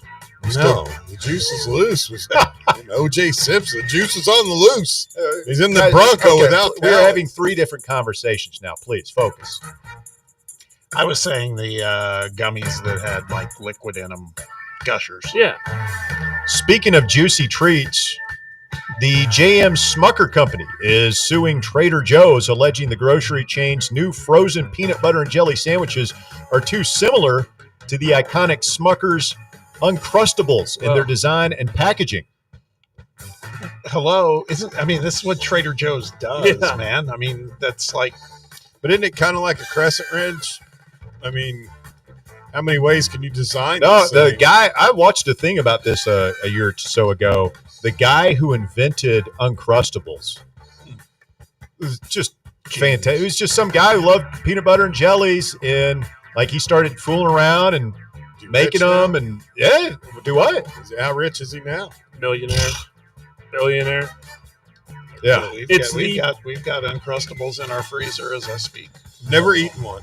Oh, they're You've amazing. never had no. Oh, Jocks are all about it. Like They're the you see best. the baseball balls. Like SEMO was be eating those things all the time in the dugout. oh yeah.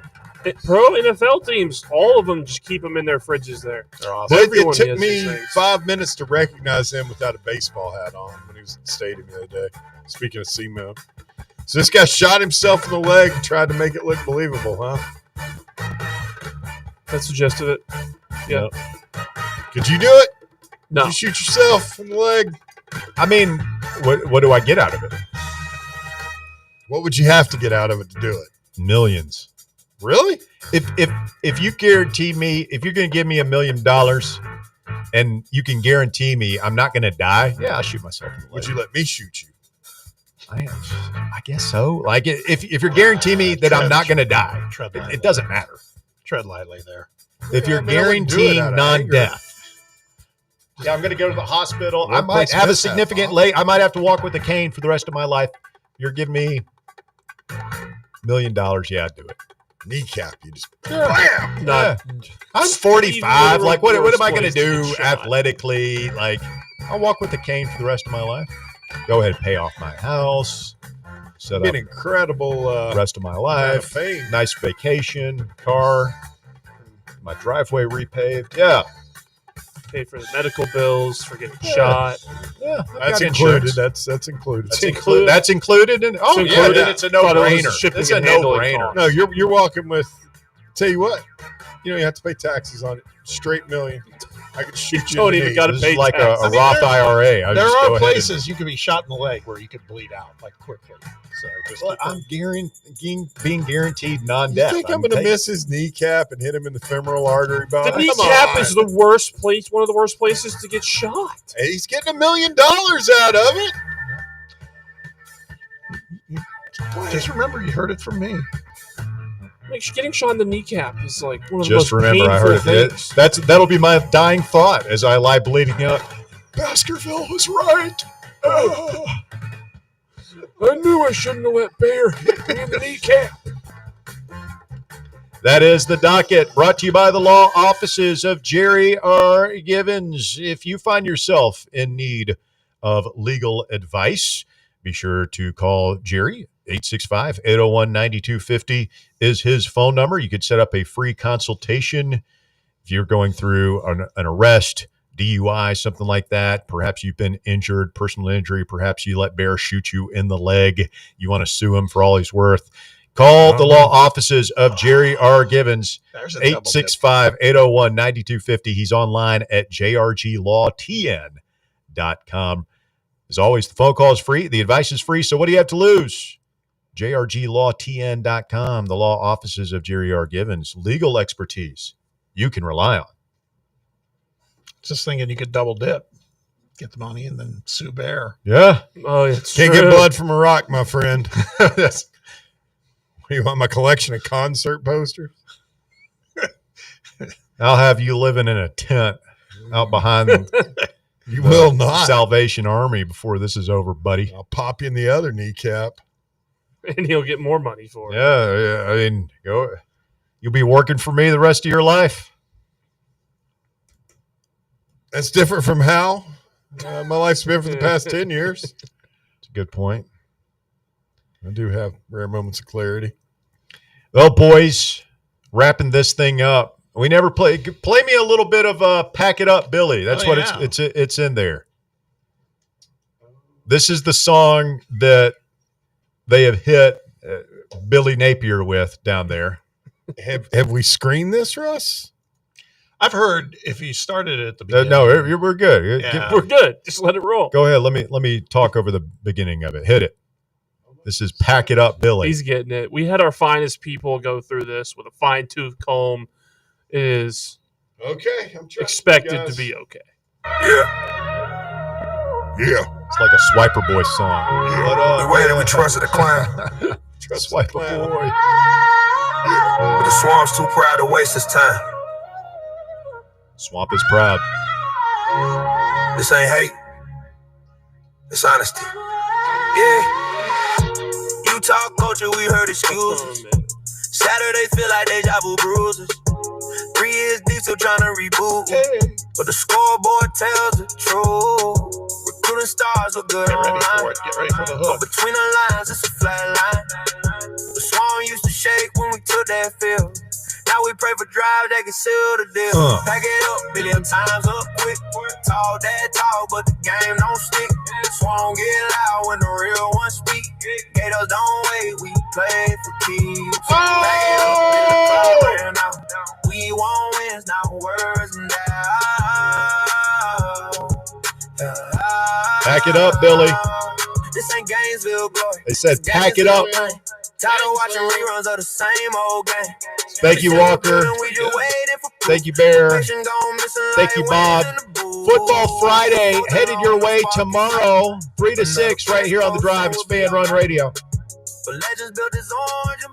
The Drive. Located in Knoxville's historic Old City, Barley's offers great food, live music, the best draft beer selection in town, and now your new favorite place to watch sports. Their indoor projector is perfect for any weather, and they've revamped their upstairs area with more TVs to take in all of the action. Their menu features hand-battered chicken tenders, juicy burgers, fresh salads, and the tastiest pizza in Knoxville. You can enjoy their happy hour drink specials daily from open until 6 p.m. Barley's Tap Room and Pizzeria. The number one problem we see at our clinic is delaying treatment. ED can get worse. Book your appointment right now. Call 865-544-8220. Prefer privacy? Book online in under 30 seconds at menspronknoxville.com. At our clinics, men's sexual health is the whole job. Look, I'm a normal guy too. I hate going to the doctor, but we've helped so many guys in here just like you. Even if pills have failed, our medical team is going to take the time to talk you through it. Same day